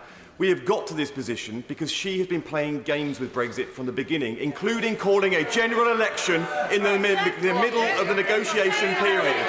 Will she now do the right thing and go back to the people and let them say if this deal is good enough for them? This is not a rerun of the referendum. The first one was based on promises. This one will be based on fact. I refer the honourable gentleman to the answer I gave earlier. Nick Herbert. Thank you very much, Mr. Speaker. Is there not a danger then in getting hung up on issues such as the backstop, which, though immensely important, is something that we actually on all sides wish to avoid, or issues such as the transition period, which are by definition temporary, that in getting hung up on these issues we lose sight of the really important issue, which is the future relationship with the EU. That is what we should be focusing on and discussing, and that is what our constituents expect us to deliver. And is it not the case that the vast majority of members of this House, however they voted in the referendum, voted to trigger Article 50, and the public expect us to deliver on that promise, and members on this side in particular should be careful what they wish for in making it harder to move to that position? Can I support the comments that my right honourable friend has made? And he is absolutely right. Of course, there's been a lot of focus on the backstop, and I recognise why there's been a lot of focus on the backstop, because there are genuine concerns about the operation of the backstop. And of course, as he says, others have referenced the transition or implementation period. But what actually will determine our relationship with the European Union for decades ahead is the future relationship that we negotiate with the European Union. That is what will determine the futures of his constituents, of my constituents, and of people across the whole United Kingdom. Order. I take this opportunity to inform the House that we have now had 50 questions from backbenchers. So may I please appeal to colleagues to put short and pointed questions as exemplified by the right honourable gentleman, the member for New Forest West. Jack Dramey. Mr. Speaker, no deal would have catastrophic consequences for UK manufacturing. This deal will not pass Parliament. Why does the Prime Minister persist in seeking to achieve the unachievable? Because with every day of delay, we're one step closer to the cliff. And to go over that cliff without an agreement would be the ultimate betrayal of the British national interest. Can I say to the right honourable gentleman that when it comes to the House, of course, members of this House will have a choice as to whether to accept the deal. I understand that motor manufacturers have actually welcomed the deal. They recognise that this is a step forward in ensuring we can deliver on what matters to them for the future relationship and the future trading partnership with the EU. Vicky Ford. Thank you, Mr. Speaker. Many of the questions put by colleagues today would be addressed if there was more detail on the future relationship. But of course it's been the EU negotiators and not the British negotiators who've refused to discuss the future relationship before the withdrawal agreement. So can I thank the Prime Minister for this outline of the future relationship, and can she clarify that we will get more detail on that future relationship before the critical vote in this House? Yes, I'm very happy to confirm that to my honourable friend. She refers to the position of the EU negotiators. In fact, I think for many, they feel that they have been looking at perhaps more of the future relationship than they had expected. But we will ensure that there is more detail available for members of this House before the meaningful vote. Shukar Amuna. Mr. Speaker, the Prime Minister has said the country faces three choices: no Brexit, any agreement that she is able to finalise with the EU and get through this House, and no deal.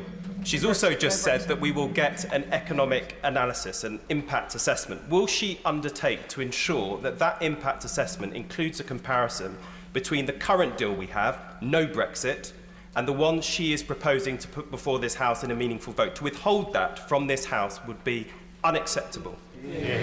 I say to the honourable gentleman that we will ensure that when the time comes for people to, indeed in advance of the time that people will be taking their decision in relation to the meaningful vote, that proper analysis will be available to enable people to make a judgment between the deal that is being proposed and between alternative arrangements. Andrew Bridgen. The Prime Minister is well known for her dancing. Sadly, having seen the withdrawal agreement, it's now clear whose tune she's been dancing to.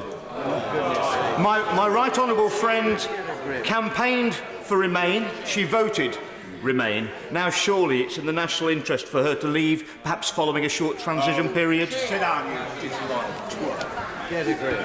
to my honourable friend, can I note the way in which he has carefully tried to weave into his question various references to matters that are not perhaps entirely relevant to the withdrawal agreement and the political declaration. Look, every member of this House will have a decision to take when the deal is brought back. I believe it is important that we have a deal which does deliver on the vote of the British people, which I believe the deal does, but does that in a way that protects jobs, protects people's security, and of course protects the integrity of our United Kingdom. Alison McGovern. Thank you, Mr. Speaker. Today is truly a sad day for our country. The government is collapsing whilst we are riddled with food banks, child poverty rises, and 30% of workers are in hardship jobs. What, in the 3 pages of wish list here, should the Prime Minister suggest that will change the fortunes of this country for the better? Can I say to the Honourable Lady, first of all, we see that absolute poverty is, in fact, at a low. What we have seen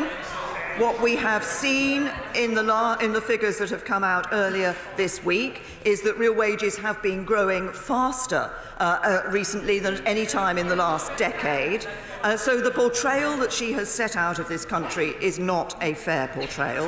What she says, what is going to ensure and improve the futures of the British people? Well, first of all, getting a good trade deal with the European Union is important. That's what we're working to. That's what the outline political declaration sets out. But also ensuring that we can have those good trade deals around the rest of the world. But I have to point out to her, given the benches that she sits on, that what is necessary for all of that is the good economic management that the Conservative government has produced. Sir Geoffrey Clifton Brown. I have no doubt that my right honourable friend has, in good faith, negotiated the best deal on this withdrawal agreement that she could. It doesn't please Brussels, it doesn't please London, and it probably doesn't please any member of this House. But nevertheless, do we not owe it to the British people to carefully scrutinise it, together with the remaining documents that she will bring back from the summit in November, to see whether it is in the best interests of the British people rather than crashing out of the EU with no deal? Can I say to my right honourable friend, I think it is important that, as I say, there is some further negotiation to fill out the details of the future relationship, and as he says, it will be important for members of this House to consider those documents when they take the meaningful vote, alongside the analysis that will be provided by government, so that they have the full information to be able to take that vote, and as he says, recall in taking that vote the duty that I believe we have to deliver on the vote that was taken in the referendum.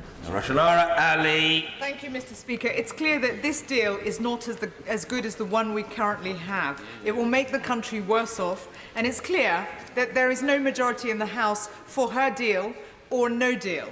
And the Prime Minister has ruled out extending Article 50 or a people's vote. So what is the plan in the event of not getting support in the House for her deal? The Honourable Lady will know the process that has been set by this House in relation to that matter.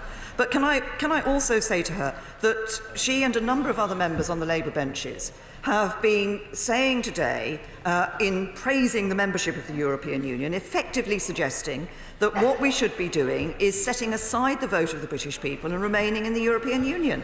That would not be the right thing to do. We must deliver on the vote of the British people. Gillian Keegan. Thank you, Mr. Speaker. Outside in the real world, there are many employers and employees who are depending on all of us to take responsible steps to protect their jobs.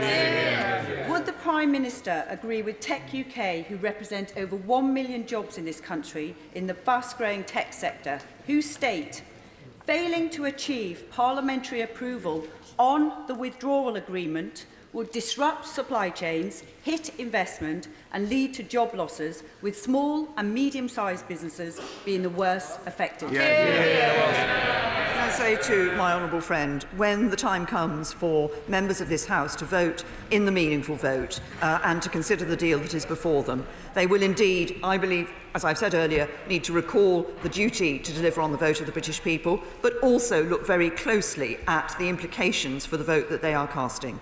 It is the jobs and futures of our constituents that should be at the forefront of our mind.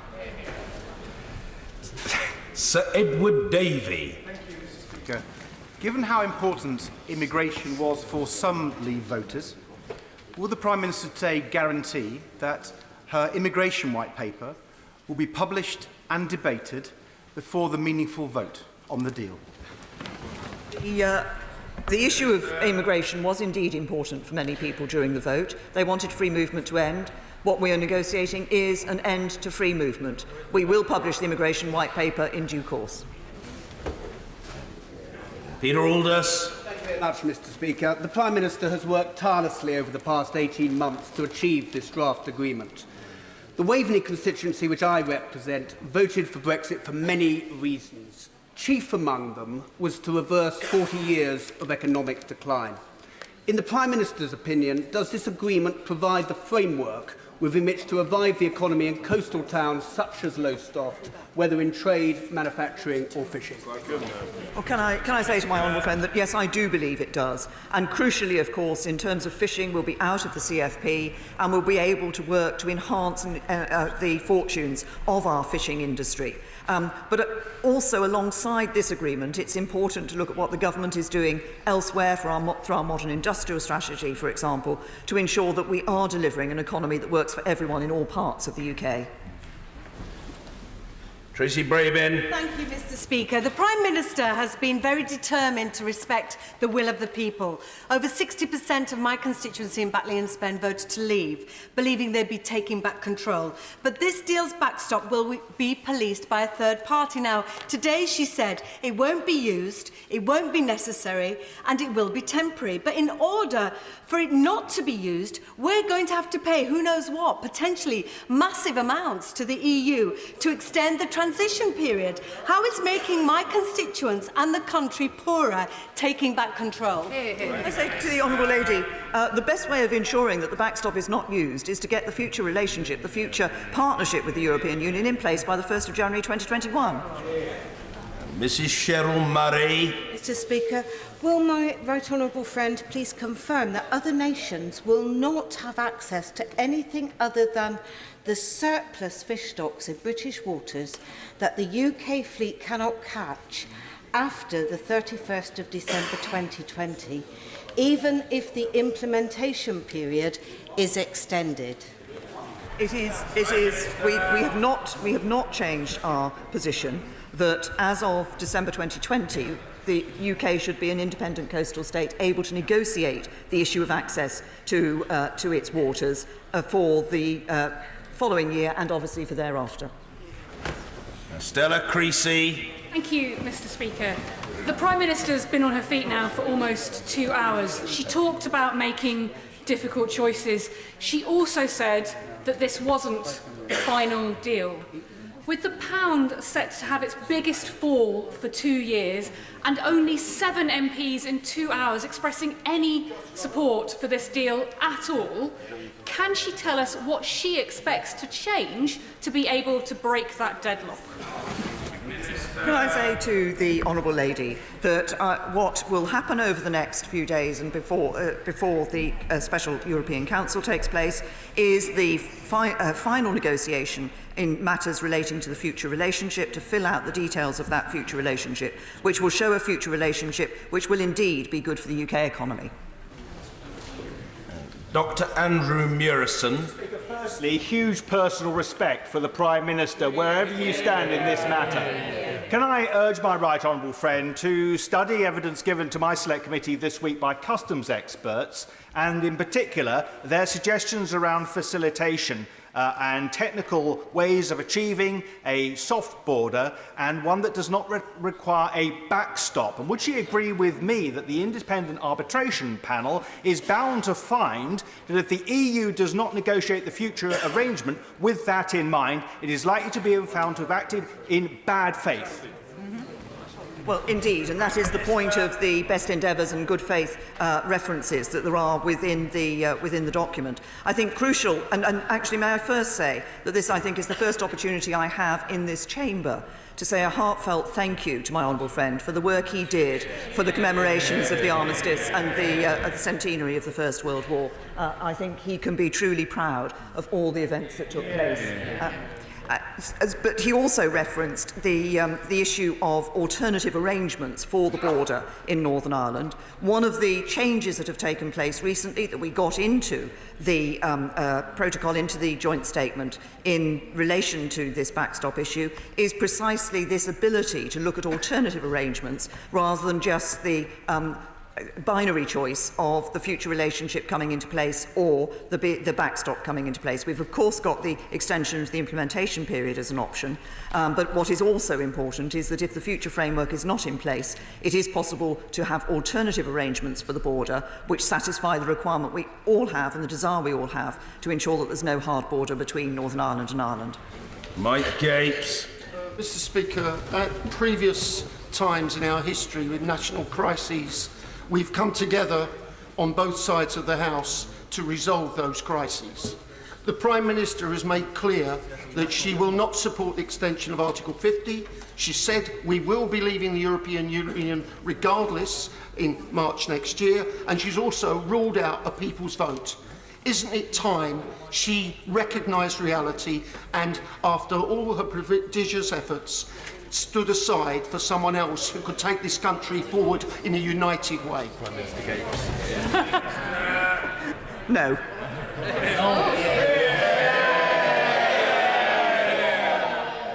Adam Holloway. Thank you, Mr. Speaker. Does the Prime Minister feel she's listened to her officials while sidelining her Brexit secretaries, and is she now disobeying the instruction of my constituents in Gravesham? I have to say to my honourable friend the answer to both of his questions is no. I have worked with Brexit secretaries and obviously with officials, with the negotiating team throughout this process, and I believe the deal that we're proposing does deliver on the instruction of the British people.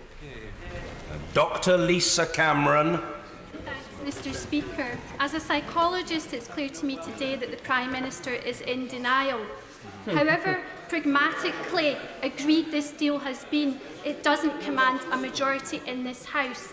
If she believes in her deal and she wants to give back control, will she put it to the people? I refer the honourable lady to the answer I've given earlier on that question. Mr. Philip Dunn. Millions of people up and down this country and tens of thousands, hundreds of thousands of businesses want this House to get on with it. Yeah. Could I say to my right honourable friend, as she looks to develop the future framework, I recognise that we will remain within the EU procurement rules during the course of the implementation period. The Future Framework Protocol refers to mutual opportunities to go beyond the WTO government procurement agreement. Could she give some indication to the House as to whether that will include taking back control of our own procurement in this country? Yes, we're developing a framework for our own procurement arrangements. Rachel Maskell. Mr. Speaker, in the light that a no deal will be a disaster for our nation, and in the high probability that this deal will not be passed by this House, will the Prime Minister make it her first step to extend Article 50 to ensure that we don't fall off a cliff edge? Absolutely. No, the government has made clear that we will not be extending Article 50. Martin Vickers. Mr. Speaker, the draft agreement states that under no circumstances may the United Kingdom apply to its customs territory a customs tariff which is lower than the common customs tariff for any good or import from a third country. Would my right honourable friend agree that that is a severe limitation on our sovereignty and will limit the opportunities that Brexit offers? Well, Can I say to my honourable friend that what he is talking about is the circumstances in which the backstop on the UK-wide customs territory has come into place. As I've said earlier, that is not a situation that either side wants to see happen, and even in the circumstances where the future relationship is not in place at the end of December 2020, it is not necessarily the case that that backstop would come into place. If we look at the future relationship, he will see that there is a specific reference to the independent trade policy for the United Kingdom, and that is precisely what we are working to ensure that we are able to do those trade deals around the rest of the world. And that was one of the questions we looked at when we put forward our proposals for the free trade area with the European Union, and we have gone forward confident that we will be able to do free trade deals around the rest of the world. Chris Bryant. I agree with the Prime Minister that there are no enemies of the people in this House. There are no traitors, whatever the national newspapers may have said last year, and every single member will make their own judgment according to their conscience as to what is in the best interests of the country. But I think the Honourable Member for Rayleigh was right earlier. There isn't a majority for what the Prime Minister is proposing in this House. There is a matter of time now. Time is of the essence. Hundreds of SIs, whichever we go after this, that have to be taken. Lots of legislation that has to be in place unless there's going to be chaos. Would it not make sense now, before she goes to the European Council, to have a vote in this House? If she wins, she's got the support of Parliament. If she loses, then we have to take another tack. Right, honourable gentleman. We will have a vote in this House. We will have a vote on in this House on the final deal that is negotiated with the European Union Council. As I said, although we have the outline political declaration at the moment, we will be filling that in with further detail, which will be available to members when they come to that vote. Bob Neal. Thank you, Mr. Speaker. The Prime Minister and I know that politics ultimately is about the art of the possible. And that's why I support her deal, and that's why the City Corporation and all the representatives of the financial service industry have supported it, not least because it creates, in their words, the transition which is vital to take forward the complex issues in relation to our future relationships in that area. Does she agree that anyone who seeks to thwart this deal shall weigh very carefully indeed the impact not just upon that key economic area but upon the rest of our economy as well? Say to my honourable friend that he is absolutely right. I think when people come to look at their decision in relation to this deal, it will be important for individual members of this House to weigh very carefully a number of factors, and the impact of their decision, not only on our financial services sector but on the economy more widely, will be one of those. Ruth Smith. Thank you very much, Mr. Speaker. My constituency voted leave, and I promised we would fight for the best possible Brexit deal for them, one that will protect industry. This isn't it. Given ceramics is mentioned just once in the 585-page deal, how can we trust the Prime Minister to deliver a deal that will benefit my constituents, protect jobs and return sovereignty? The deal that we have agreed, and particularly obviously the future relationship that we are working on to fill out the detail of, is precisely one that will be good for manufacturing industry across the United Kingdom. Maggie Throop. Taking back control of our borders was one of the big issues that my constituents voted on at the referendum and influenced their vote. Will my right honourable friend confirm that leaving the EU on the terms proposed will allow us to finally fully control our borders again? Yes, I'm happy to give that confirmation to my honourable friend. Free movement will end. And that is one of the key elements, I believe, of the vote in the referendum that we need to ensure that we deliver for the British people. Kevin Brennan. Thank you, Mr. Speaker. If the analogy for the backstop is an insurance policy, anyone buying an insurance policy would want to know what the excess is on that policy. Is she seriously suggesting we should sign up for an insurance policy where we don't know how much the excess will cost? And we also can't leave that insurance policy without the agreement of the other party. I say to the honourable gentleman, one of the elements of the backstop, and this is where, in deciding should we be in that circumstance, whether the backstop or the extension to the implementation period would be preferable, one of the elements is that in the backstop there is no financial obligation. Rachel McLean. Mr. Speaker. It's impossible for any of us to know in this House exactly what was in our constituents' minds when they voted to leave or remain. It was a binary choice on that paper. Therefore, by that logic, it is absolutely impossible for everybody to get what they want. Certain compromises are necessary in the national interest, as the Prime Minister has said. So therefore, will she assure us today that she will exert every effort to outline the benefits of a future trade deal that will be in the national interest and will protect jobs and the economy? Well, yes, I'm happy to give that reassurance to my honourable friend. She's absolutely right. The nature of this negotiation is that both sides make compromises. That is what happens when two sides come together to negotiate arrangements such as this. But I'm very happy to assure her that we will make clear the benefits of the future trade relationship and the future trade deals we'll do around the rest of the world. Alistair Carmichael. The response of the Scottish Fishermen's Federation says, and I quote, "We have asked the Prime Minister for assurances that the establishment of a new fisheries agreement does not imply that EU vessels will be guaranteed continued access to our waters in return for favourable trade terms." Can the Prime Minister give the Federation that assurance? And if she can she explain why it's not in the draft deal?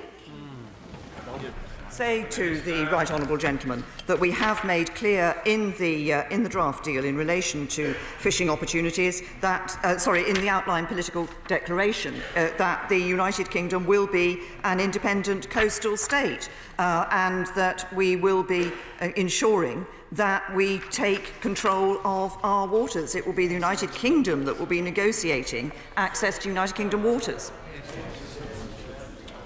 James Cartledge. Given that there is clearly unease about the non-unilateral ability we have to leave the backstop, surely we have to discuss what credible circumstances could arise where we would wish to leave it and the EU would not wish us to leave. Does she agree with me? The only real scenario I could see is where we had entered into trade talks with another country where, for example, we were discussing lower standards. Does she agree that's highly unlikely, would not be supported by the public, and that therefore, although it is not impossible, it is remote that we would be in that circumstance?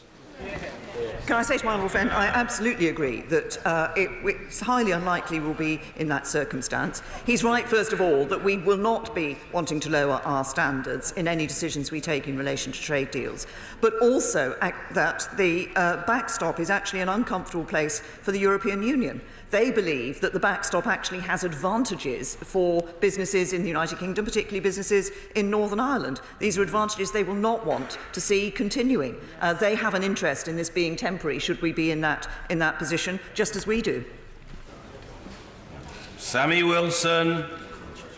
The Northern Ireland protocols make it quite clear that Northern Ireland will stay under EU single market law and will also be economically separated from the rest of the United Kingdom. Articles 7, 9 and 12 show that, first of all, even if the EU allow the UK to leave the single market, Northern Ireland will still stay under single market arrangements, and any border down the Irish Sea will be subject to the willingness of the EU to allow that to be avoided. Can the Prime Minister then tell us how she can give an assurance that Northern Ireland is not going to be constitutionally separated from the United Kingdom and economically separated from GB? Or is this not a case of Northern Ireland being put on a platter and an object surrender to the EU?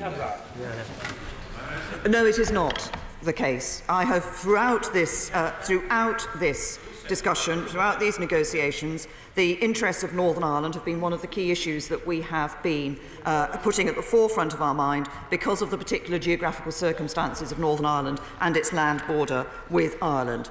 I say to the honourable gentleman, Northern Ireland will leave the single market with the whole of the United Kingdom.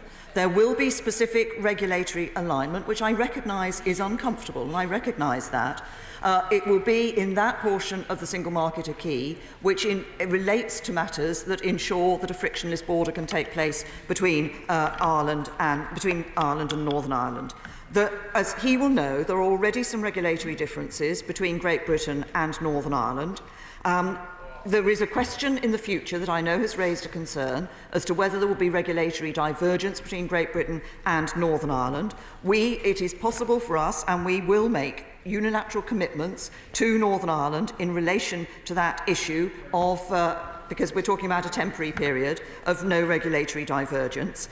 The checks and controls actually relate to the degree of regulatory divergence. So if there is no regulatory divergence, then obviously that has an impact on reducing the necessity for any checks and controls.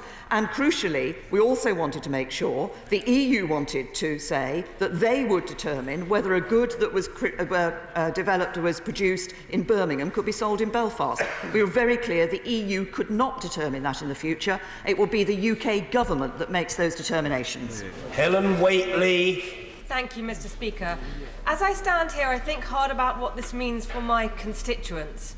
Many who voted passionately to leave, but many others who are worried about the impact of leaving on their livelihoods. Can I thank my right honourable friend for all the work she's doing to reconcile those two positions in a workable Brexit. But as a Kent MP, I have a particular interest in avoiding delays at the border at Dover so we don't get gridlock in Kent. Could my right honourable friend say more about the progress made in the future relationship plans for our trade in goods? I first of all say to my honourable friend that I thank her for the comment that she made and the recognition that, of course, by definition, in looking at these issues, there will be compromise. There are people who voted, obviously, on both sides of this argument when the Brexit vote came. I think the overwhelming view of the British people now is to see the government getting on and delivering Brexit for the British people. She asked specifically about goods. We have expressly, within the outline political declaration, and we will be fleshing this out in the future framework, fuller future framework document, put at a key element at the forefront of our thinking is the need to ensure that we can have that continuing good trading relationship with that good transfer, that seamless transfer of goods across borders. Gareth Snell. Thank you very much, Mr. Speaker. Mr. Speaker, I've been very clear that my constituents voted to leave the European Union, and the only way that we can do that smoothly is leaving with a deal. However, it is clear from the speeches that have been made in this House today that the Prime Minister's deal does not have a majority. She has also ruled out Article 50, and she has also said that she would not support a second referendum, and I do not believe a majority exists for that in this place anyway. But I hope, like me, the Prime Minister realises that no deal would be a catastrophe. So could I ask her to outline her contingency between this deal failing and preventing a no-deal Brexit on the 29th of March? The decision about this deal will be one that will come before this House in the meaningful vote, and every member will have the opportunity to exercise their vote according to their conscience and according to the need to deliver for the British people, consideration of the impact that the decision they take will have on the futures of their constituents. Simon Hoare. Mr. Speaker, I hope my right honourable friend would agree with me that we would be extremely unwise to sacrifice the good on the altar of theological perfection. And if she does agree with me with that principled point, can she tell me if this is a good deal for the farmers and food producers, not just of my constituency of North Dorset, but for the country as a whole? I will say to my honourable friend that I think it is important that in approaching this issue of the deal, and honourable members, when they come to the meaningful vote, should look at this in questions of the realities of the impact and the practicalities of the deal that we have will put before this House. He asked specifically about farmers in his constituency of North Dorset and elsewhere. I can reassure him that I think in two senses this delivers for them. First of all, of course, we will be able to come out of the Common Agricultural Policy and develop our own policy for agriculture that does meet the needs of farmers across the United Kingdom. And secondly, when we talk about the frictionless border, of course, people often talk about manufactured goods, but fresh produce going across those borders is also equally important. Tonia Antoniazzi. you, Mr. Speaker. The local Schaeffler plant closing, 200 jobs, 800 Virgin Media job losses. Since the 2016 referendum, there have been more job losses than jobs created. It is increasingly obvious that my constituents and constituents in Wales are worse off. And shouldn't this government respect the future well-being of the people by asking for a people's vote? I've answered the question in relation to the people's vote on a number of occasions, and I refer the Honourable Lady to the answer I have given previously on that. I have to say to her, the employment figures that we saw earlier this week showed that we now see employment at a record high in this country. In recent years, including since the referendum, jobs have been created in this country. Lee Rowley.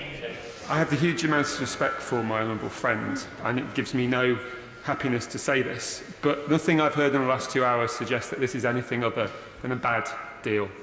When will my honourable friend realise that in places like North East Derbyshire this is not the deal that they voted for, that they want, or that they will accept?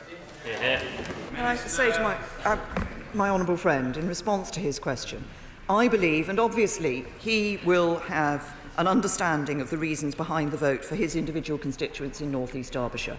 I think if we look across his constituency and others, some of the key issues that people wanted to see from leaving the European Union were an end to free movement. We will deliver an end to free movement. I think they wanted to see an end to the jurisdiction of the European Court of Justice. We will deliver that as well. We will no longer be sending vast amounts of money to the European Union every year. We will come out of policies that have been of concern for a long time in this country, the Common Agricultural Policy and the Common Fisheries Policy, and we will be ensuring that, as I say, we have delivered on what I believe are the key elements of the vote that people took. While we do that, I think it's also right that we think of people's jobs in North East Derbyshire and elsewhere, and that's why I think it is important that we look for a good trading relationship with the European Union in the future, one that is based on a free trade area that enables manufacturing to continue to operate as it can do today. Paula Sheriff. Thank you, Mr. Speaker. Does the Prime Minister now accept that she inadvertently misled the nation during her now infamous Lancaster House speech, which appeared to offer a utopian vision of Brexit, possibly designed to appease both wings of her divided party, that simply cannot and never could be delivered? Hear, hear. Well said. I have to say to the Honourable Lady that all the speeches I have made and the decisions that the government has taken are compatible with the Lancaster House speech. What the Lancaster House speech at its core set out was that in the new relationship with the European Union, we had to have a new balance of rights and obligations, and that is exactly what we are delivering. David Duquette. Constituents of my constituency, Banff-and-Buchan, and I welcome my right honourable friend's repeated and consistent commitment that we will be leaving the CFP.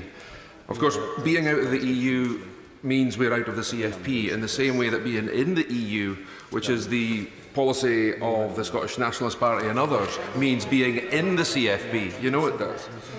Will she also commit that unfettered access to UK waters by EU fishing vessels, out with our ability to control as an independent coastal state, will not be part of any future trade agreement with the EU? Can I say to my honourable friend that we are very clear that we will be an independent coastal state. There have been attempts to link fisheries and link access to fishing waters to the trade aspect of this negotiation. We have been very clear that we will not accept that we will be an independent coastal state, so that it is the United Kingdom determining access to UK waters. Adrian Bailey. Thank you, Mr. Speaker. Uncertainty about our future trading relationships with the EU is undermining British business and having a chilling effect on our economic growth. There is absolutely nothing in this so-called deal which actually dispels or resolves the issues which are making for this. Will the Prime Minister recognise that instead of negotiating with the economic kamikaze tendency on our own party, she needs to reach out to this side of the House, build a consensus, or take the issue again to the public? to the honourable gentleman that the decision that was taken yesterday actually gives that certainty to business, which is why business have been welcoming that deal. So we hear Richard Walker from Iceland. It delivers a clear path ahead that business so desperately needs.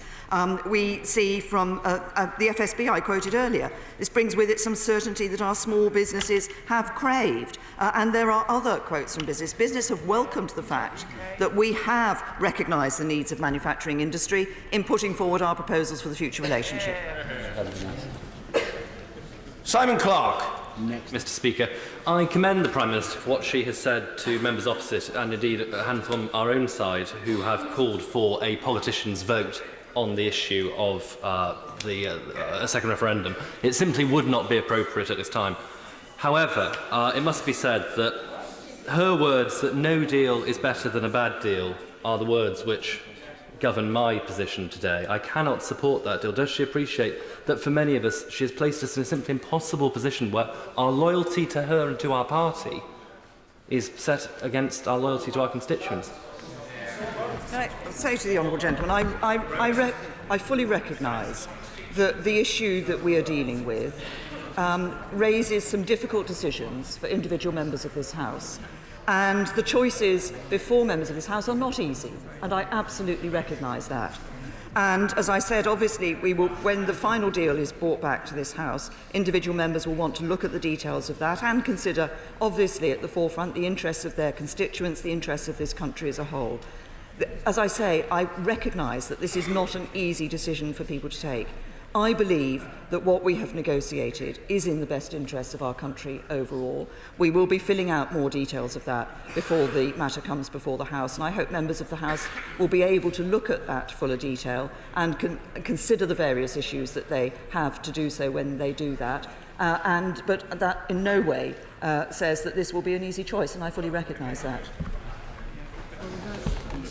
Karen Lee. Thank you, Mr. Speaker.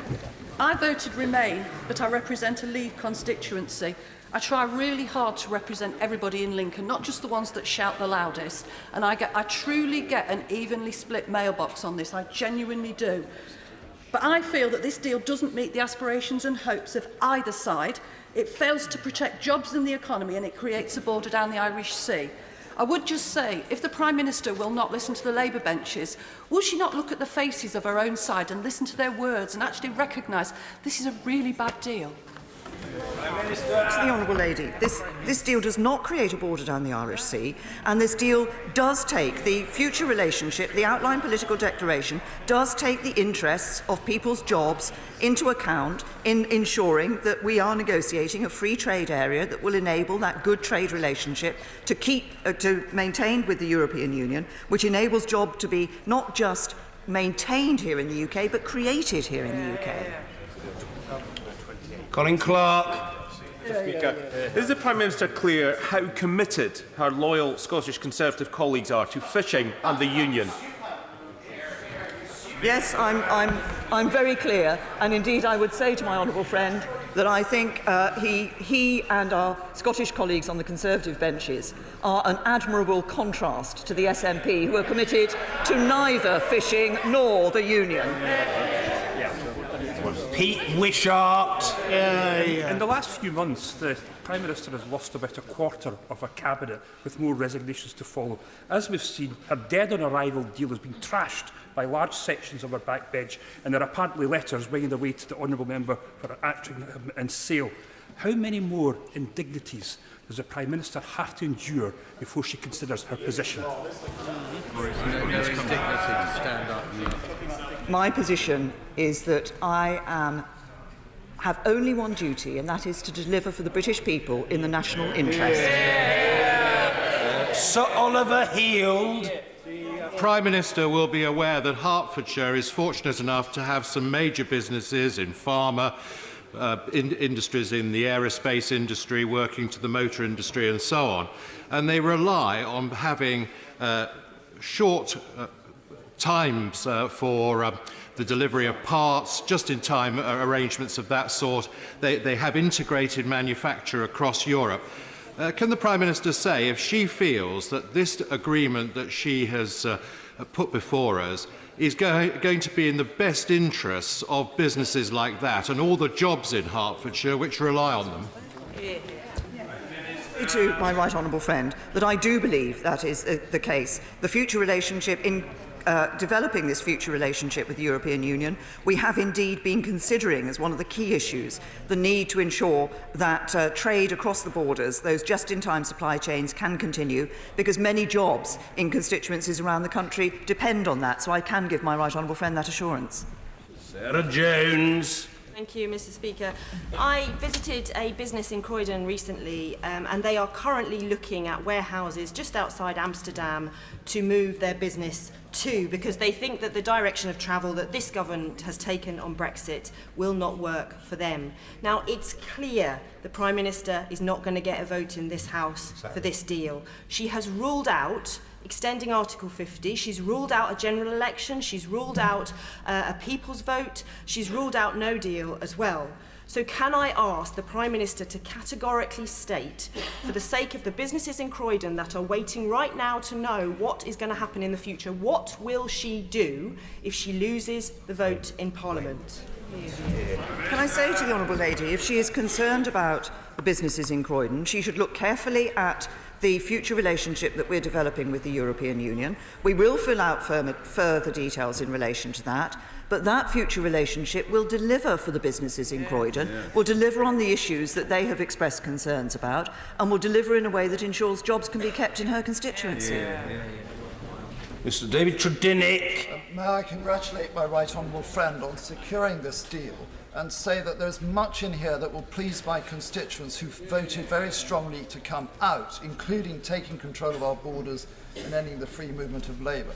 But may I say to the Prime Minister, I think her task in bringing this to the House for a meaningful vote will be much helped if she can flesh out the future relationship. This is absolutely critical.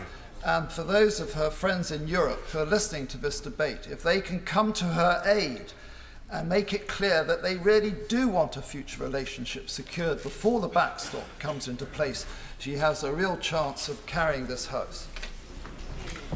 Thank my honourable friend for his comments, and I can give him the reassurance that I will be filling out the detail. We will be in the negotiations in the coming days, filling out the detail of that future framework, so that when the House comes to take that meaningful vote, they will be able to have a better understanding of the nature of the future relationship, which is one, as I say, that I believe will be able to deliver for industry across the country, for agriculture, for fishing, and indeed deliver on our security.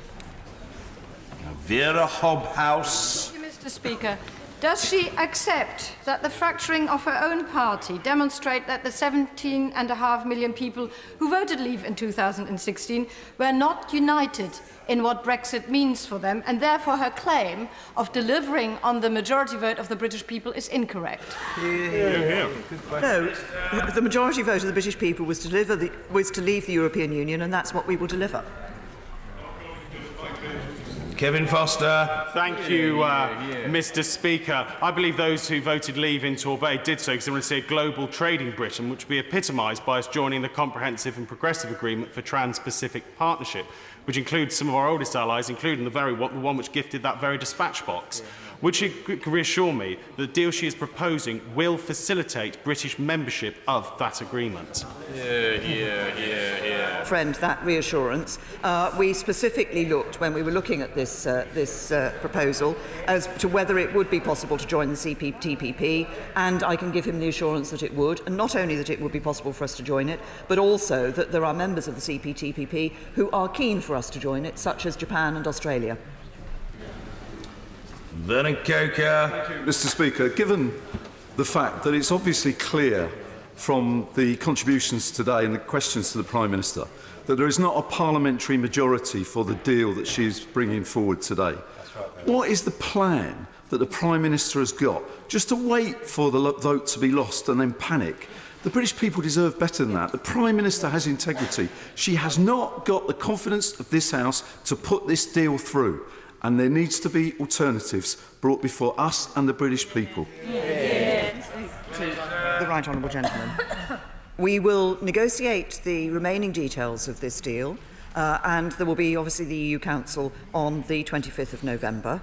That will then be brought back to this House. Information will be made available to members of this House. It is at that point that members of this House will determine whether they wish to support the deal. Mike Wood. Thank you, Mr. Speaker. Which part of the financial settlement under the proposed withdrawal agreement would be payable during the implementation period and during any backstop? The financial settlement has a trajectory in terms of payment, some of which would be, in fact, beyond the periods that my honourable friend has referred to. There is no specific financial obligation in relation to the backstop, should that backstop come into play. Patrick Grady. The Prime Minister is so confident of the merits of this deal. Is she not slightly concerned that when she goes to Europe, other member states will look at it enviously and want to leave the European Union on similar terms? Or does it not, in fact, give lie to the truth that the best possible relationship, by definition, with the European Union is the one that my constituents, the people across Scotland, for, which is to remain in the European Union? I'm tempted to refer the honourable gentleman to answers I gave earlier on this question. We had a vote. The overall vote was that we should leave the European Union, and that's what we will deliver. Nigel Huddleston. Thank you, Mr. Speaker. On all important political decisions, not only do I listen to my constituents and the businesses that employ my constituents, but I also ask myself the question, is this in the long-term interests of my children? I have a great deal of respect for the Prime Minister. She's a dedicated public servant. So can I ask her with all sincerity, given all the viable options available, is this deal in the best interests of my children? Can I say to my honourable friend that I genuinely believe this deal is in the national interest, and that means it is in the best interests of people up and down the United Kingdom, of whatever age they are, including those who are children today. What I want to do is to ensure that as we leave the European Union, we are able to build that brighter future, both with a good trade relationship with the EU, our nearest neighbours, but also developing those trade relationships around the rest of the world. It is that that has been at the forefront of our thinking, and I believe that is in the interests of his children and others for their future. Fangham Debonair. Mr. Speaker, this is a very divided country, and with the rise of the far right, we should be reaching out across differences, not narrowing down and only looking at our own sides. I've looked out and listened to people who voted leave, despite the fact I represent a very Remain constituency, but the Prime Minister has not extended the same courtesy to my constituents and the rest of the 48%. So I have to ask the Prime Minister, what has she got against listening to people who voted Remain? To the honourable lady, my own constituency voted Remain, as it happens, and we have been listening to people across the country. We've been listening to businesses, we've been listening to individuals. And I believe that the deal that we have negotiated with the European Union, with the final details yet to be completed, is one that does deliver, because I believe that, and actually I think most people in this country today want the government to deliver Brexit, to get on with it, and to ensure that we do so in a way that protects jobs and livelihoods across our country. Gavin Newlands. Thank you very much, Mr. Speaker. Both the Scottish Secretary and Ruth Davidson said they couldn't possibly support, indeed could resign over any deal that put the integrity of the UK at risk, a reason now cited in various ministerial resignations. I, of course, have every confidence in their own personal integrity and take them at their word. Can the Prime Minister confirm, has she received any correspondence confirming their resignations or intentions to do so? Sorry. I'm sorry, I thought the honourable gentleman was asking me effectively whether any members of the Cabinet or ministers had resigned, and I think he will see from the public information that there have been some. Faisal Rashid. Thank you, Mr. Speaker. After 2 years of insecurity and uncertainty, the Prime Minister is proposing an outline deal which is a real backwards step from the position the UK is now. Councils up and down the country, like mine in Warrington, are urging MPs to ask from a people's vote so they have a say on whether to be worse off.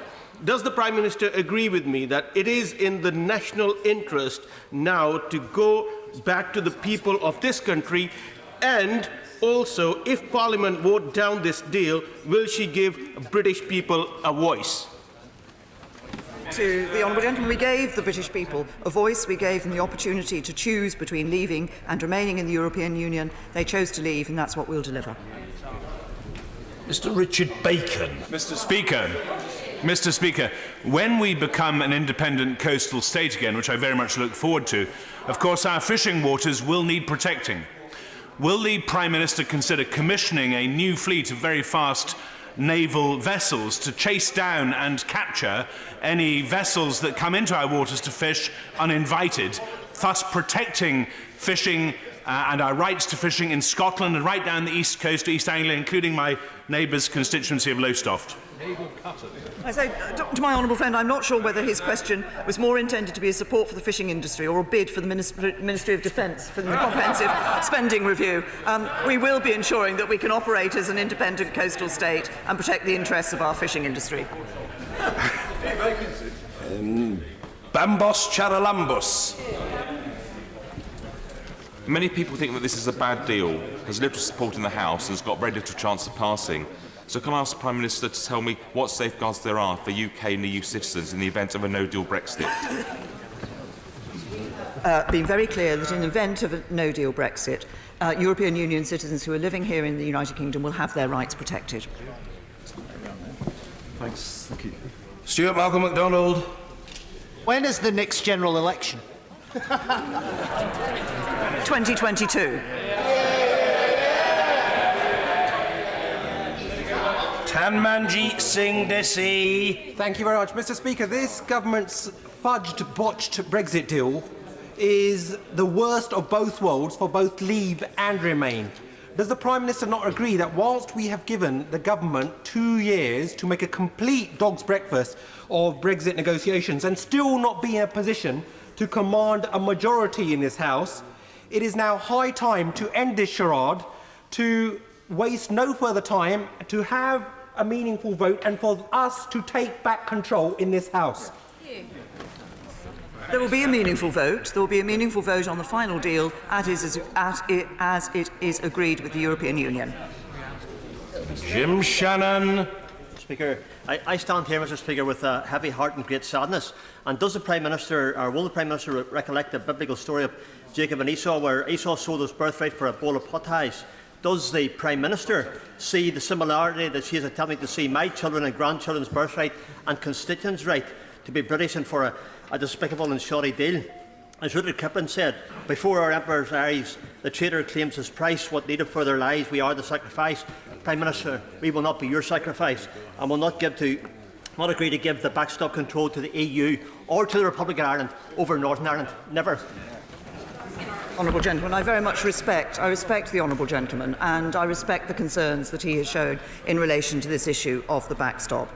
We are not, while respecting him, I do reject the description that he has given of what is being done in relation to this deal.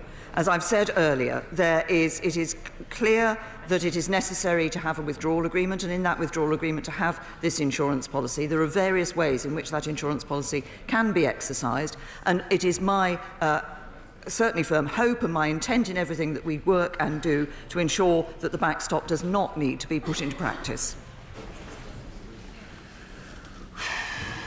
Chris Stevens. The Prime Minister will be aware there are 27 million UK citizens who hold a European health insurance card. So can I ask, and after December 2020, what will be the status of the European health insurance card as it applies to UK citizens, or will it be redundant after January 2021? Can I say to the honourable gentleman, I will perhaps write to him with specifics on the health card, because that is an issue that has been negotiated in relation to the period to December 2020. I think the question of any reciprocal rights in relation to healthcare is a matter that is still to be negotiated for the future relationship, but I will write to him with more detail. Chris Elmore. Thank you, Mr. Speaker. The Prime Minister has been asked time and time again this question, but I'll try again. She has heard across the House there is no support for her deal. She will not call a general election. She won't support a people's vote. She won't extend Article 50. And her threat is her deal or no deal. So can she confirm that if the House doesn't support her deal, she will push us off the no-deal cliff edge? As I have said in response to others, when the House comes to look at this deal, it will be for every member of this House to consider not only the duty to ensure that we deliver on the vote of the British people, but also to consider the long-term interests of their constituents. Kirsty Blackman. Thank you, Mr. Speaker.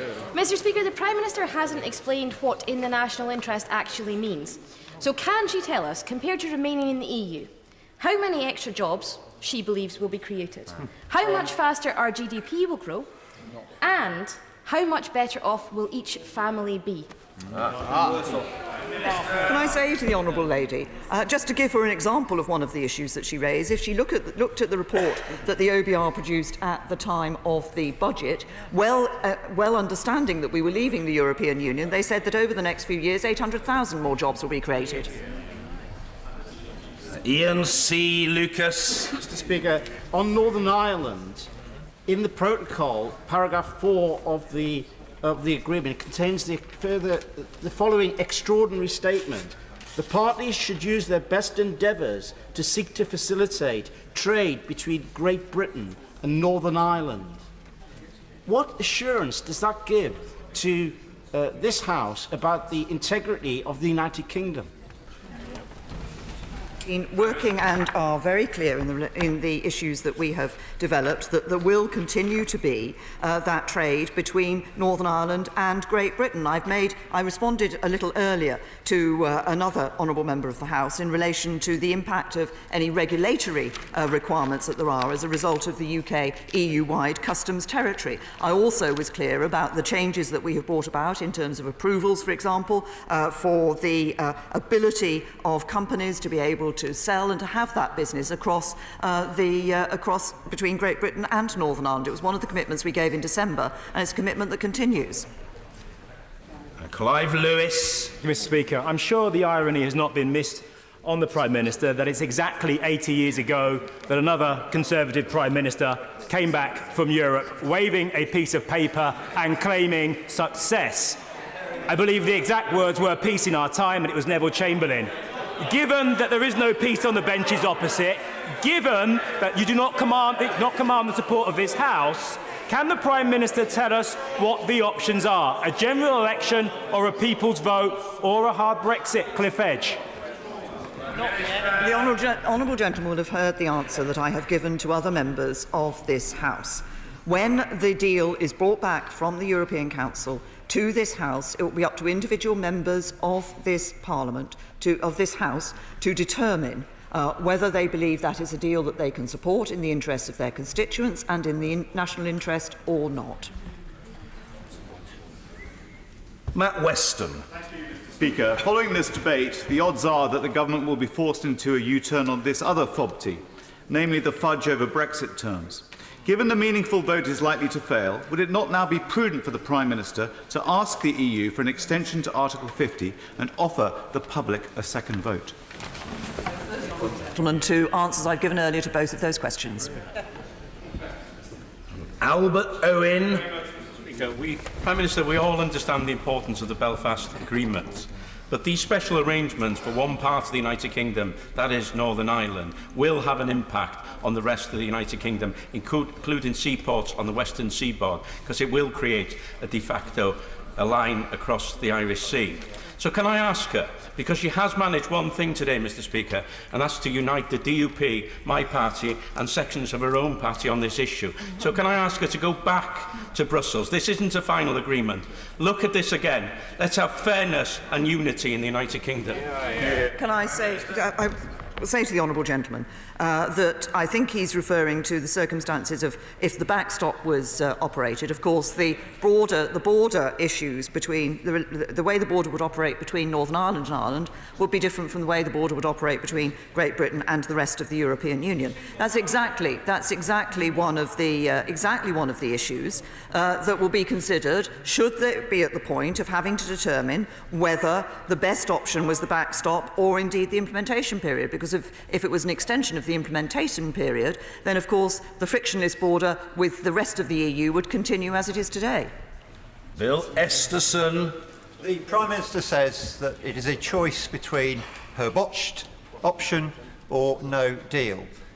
It's crystal clear to everyone there is no support in this House, or majority support in this House, for either of those options.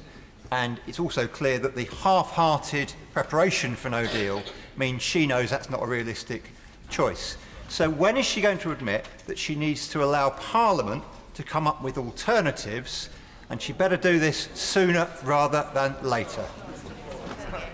First of all, I say to the honourable gentleman that we are making clear preparations for no deal. We have continued to make those preparations. We stepped those preparations up this summer. Parliament will have an opportunity to vote on the deal in the meaningful vote. Paul Farrelly. Thank you, Mr. Speaker. Right at the outset today, the Right Honourable Learned Member for Rushcliffe quite rightly stressed the importance of freedom of movement of goods.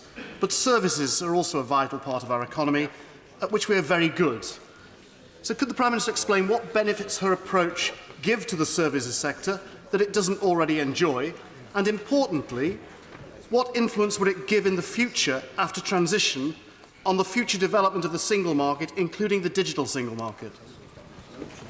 Well, as the honourable gentleman will know, once we leave the European Union, we will not be participating in decisions that the European Union takes in relation to its particular market. I think it is important, because services are so important to the UK economy, that the flexibility that is set out in the outline political declaration is available to services, financial services and others. This is a key area for the United Kingdom, and it's a key area in which I expect that we will be able to develop good partnerships and good relationships, not just with the European Union, but with other parts of the world as well, to the interests of his constituents and others across this country.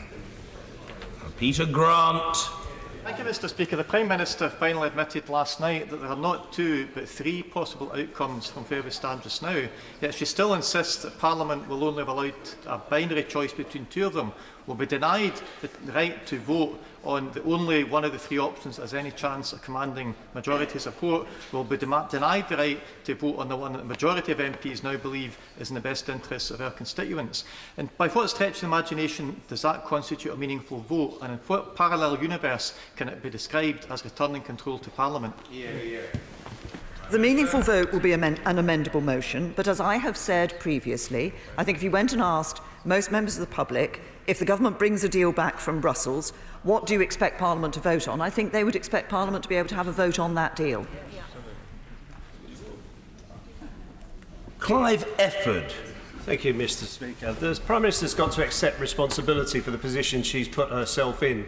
It was she who thought it was a good idea to make the member for Uxbridge her Foreign Secretary. She's appointed 2 arch-Brexiters as the Brexit secretaries. These people were always going to lay her low and desert her. So she's now left with no majority for her position in the House. So surely she has to hold a vote in this House to get an indicative position of the House of Commons on this deal before she goes to a summit at the end of this month, so she can honestly represent the views of this House on the deal that she has negotiated. The House will be able to take a vote on the final deal that is negotiated with the European Council. That is what we have committed to this House, and that is what will happen.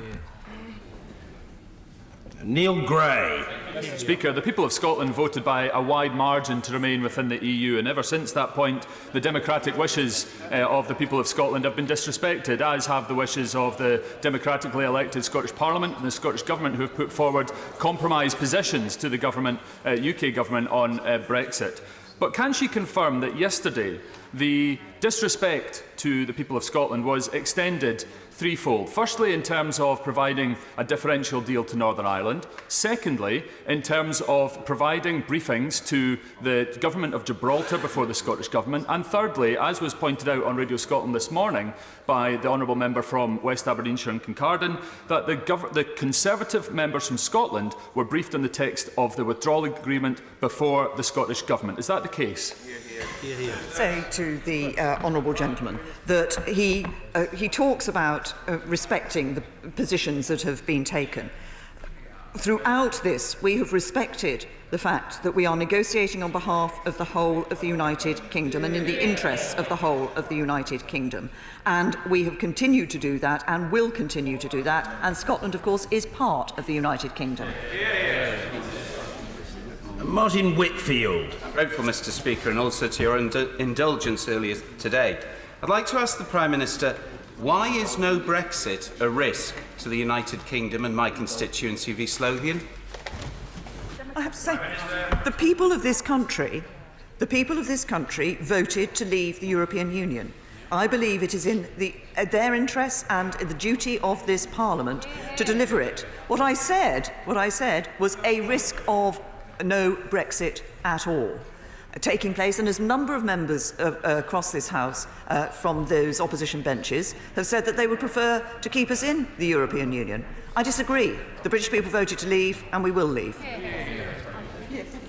Alex Norris. Speaker, my primary concern through this process has been jobs in my community, and nobody knows more about negotiating for jobs than our nation's trade unions that represent millions and millions of working people. Since this deal's been struck, has the Prime Minister spoken to our unions or their representatives, and if not, what day will she do so? Can I assure the honourable gentleman that the interests of trade unions and the interests of businesses have been taken into account in the work that has been done. There has been interaction with trade unions. There is, from my right honourable friend, the Secretary of State for Business, Energy and Industrial Strategy. Annalisa Dodds. Thank you very much, Mr. Speaker. I'm going to ask a very specific question, and I would like a specific answer. The statement of intent for the EU settlement scheme said those applying will not be required to show that they meet all the requirements of current free movement rules. That's been contradicted by the latest set of immigration regulations. From my reading, this agreement is ambiguous on that point. So can she indicate whether, as she promised, it will be possible for people to get settled status where they can prove they've been resident and can pass a criminality check, but they might not be able, through no fault of their own, to prove that they've been exercising their EEA treaty rights?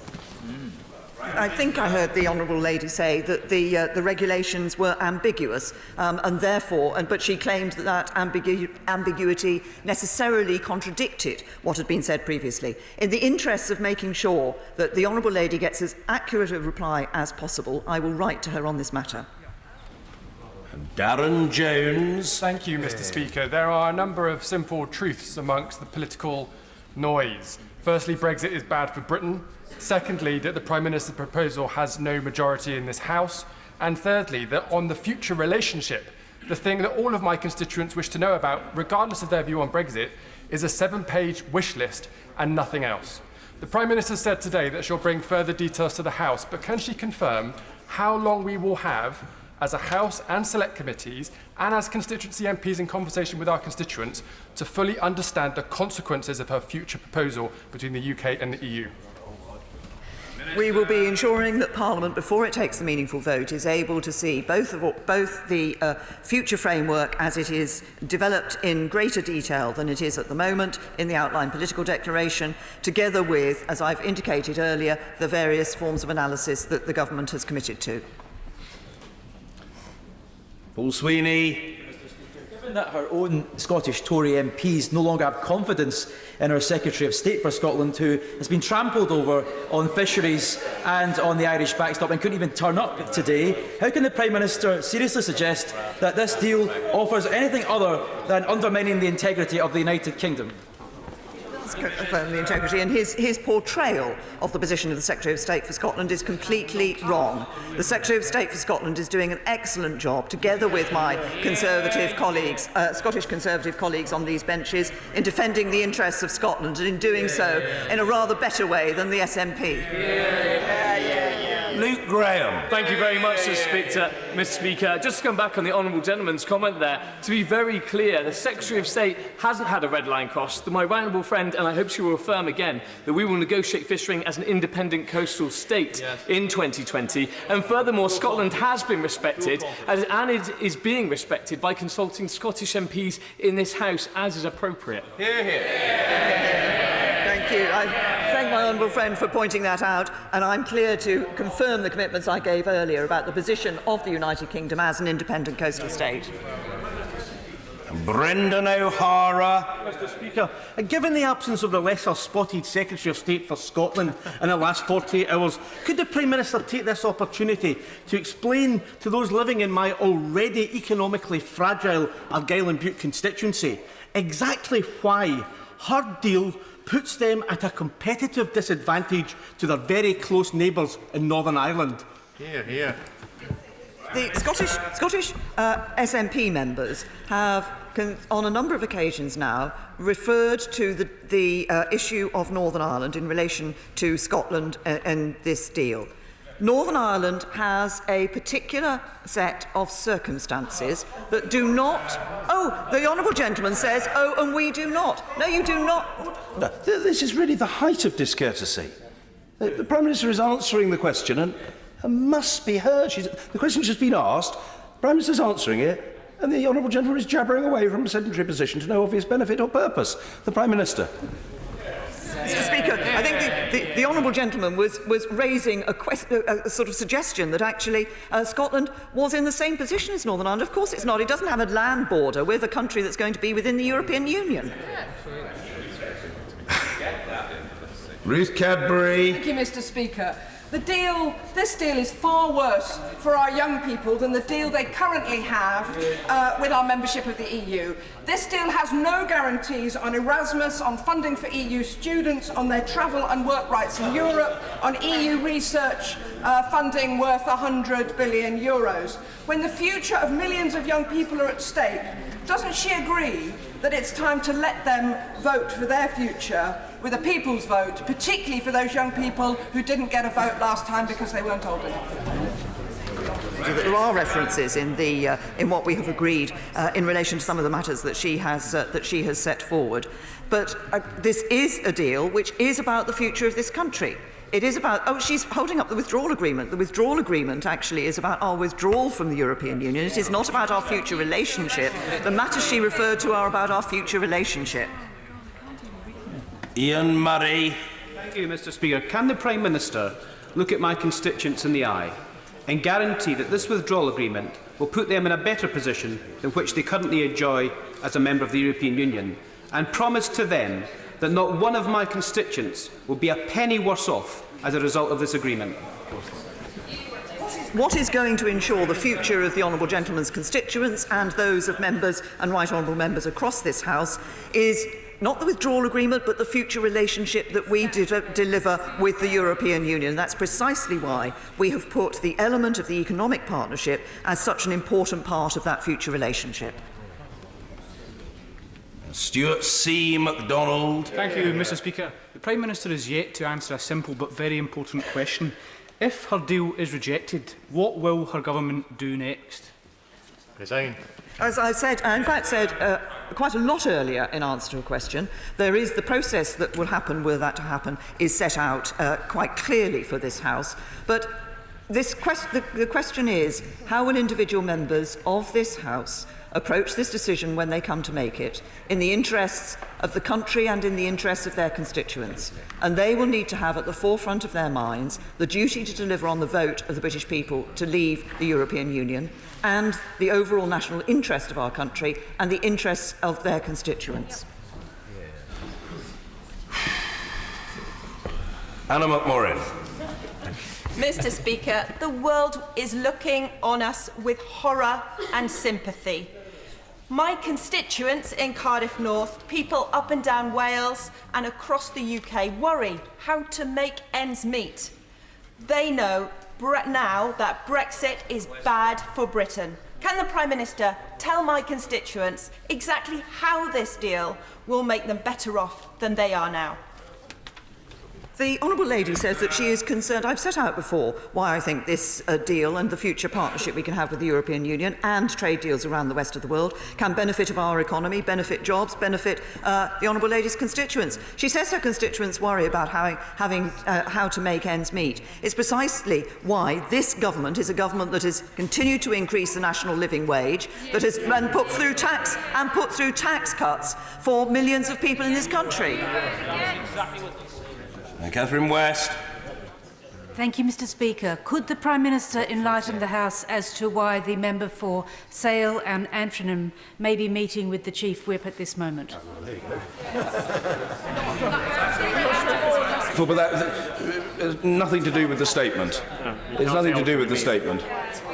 Dr. Paul Williams. Thank you. Thank you, Mr. Speaker, and thank you to the Prime Minister for staying to answer everyone's questions. The Prime Minister says that we risk no Brexit at all. Our NHS relies on EU workers and depends on EU research and medicines collaboration. How is this deal better for the NHS than no Brexit?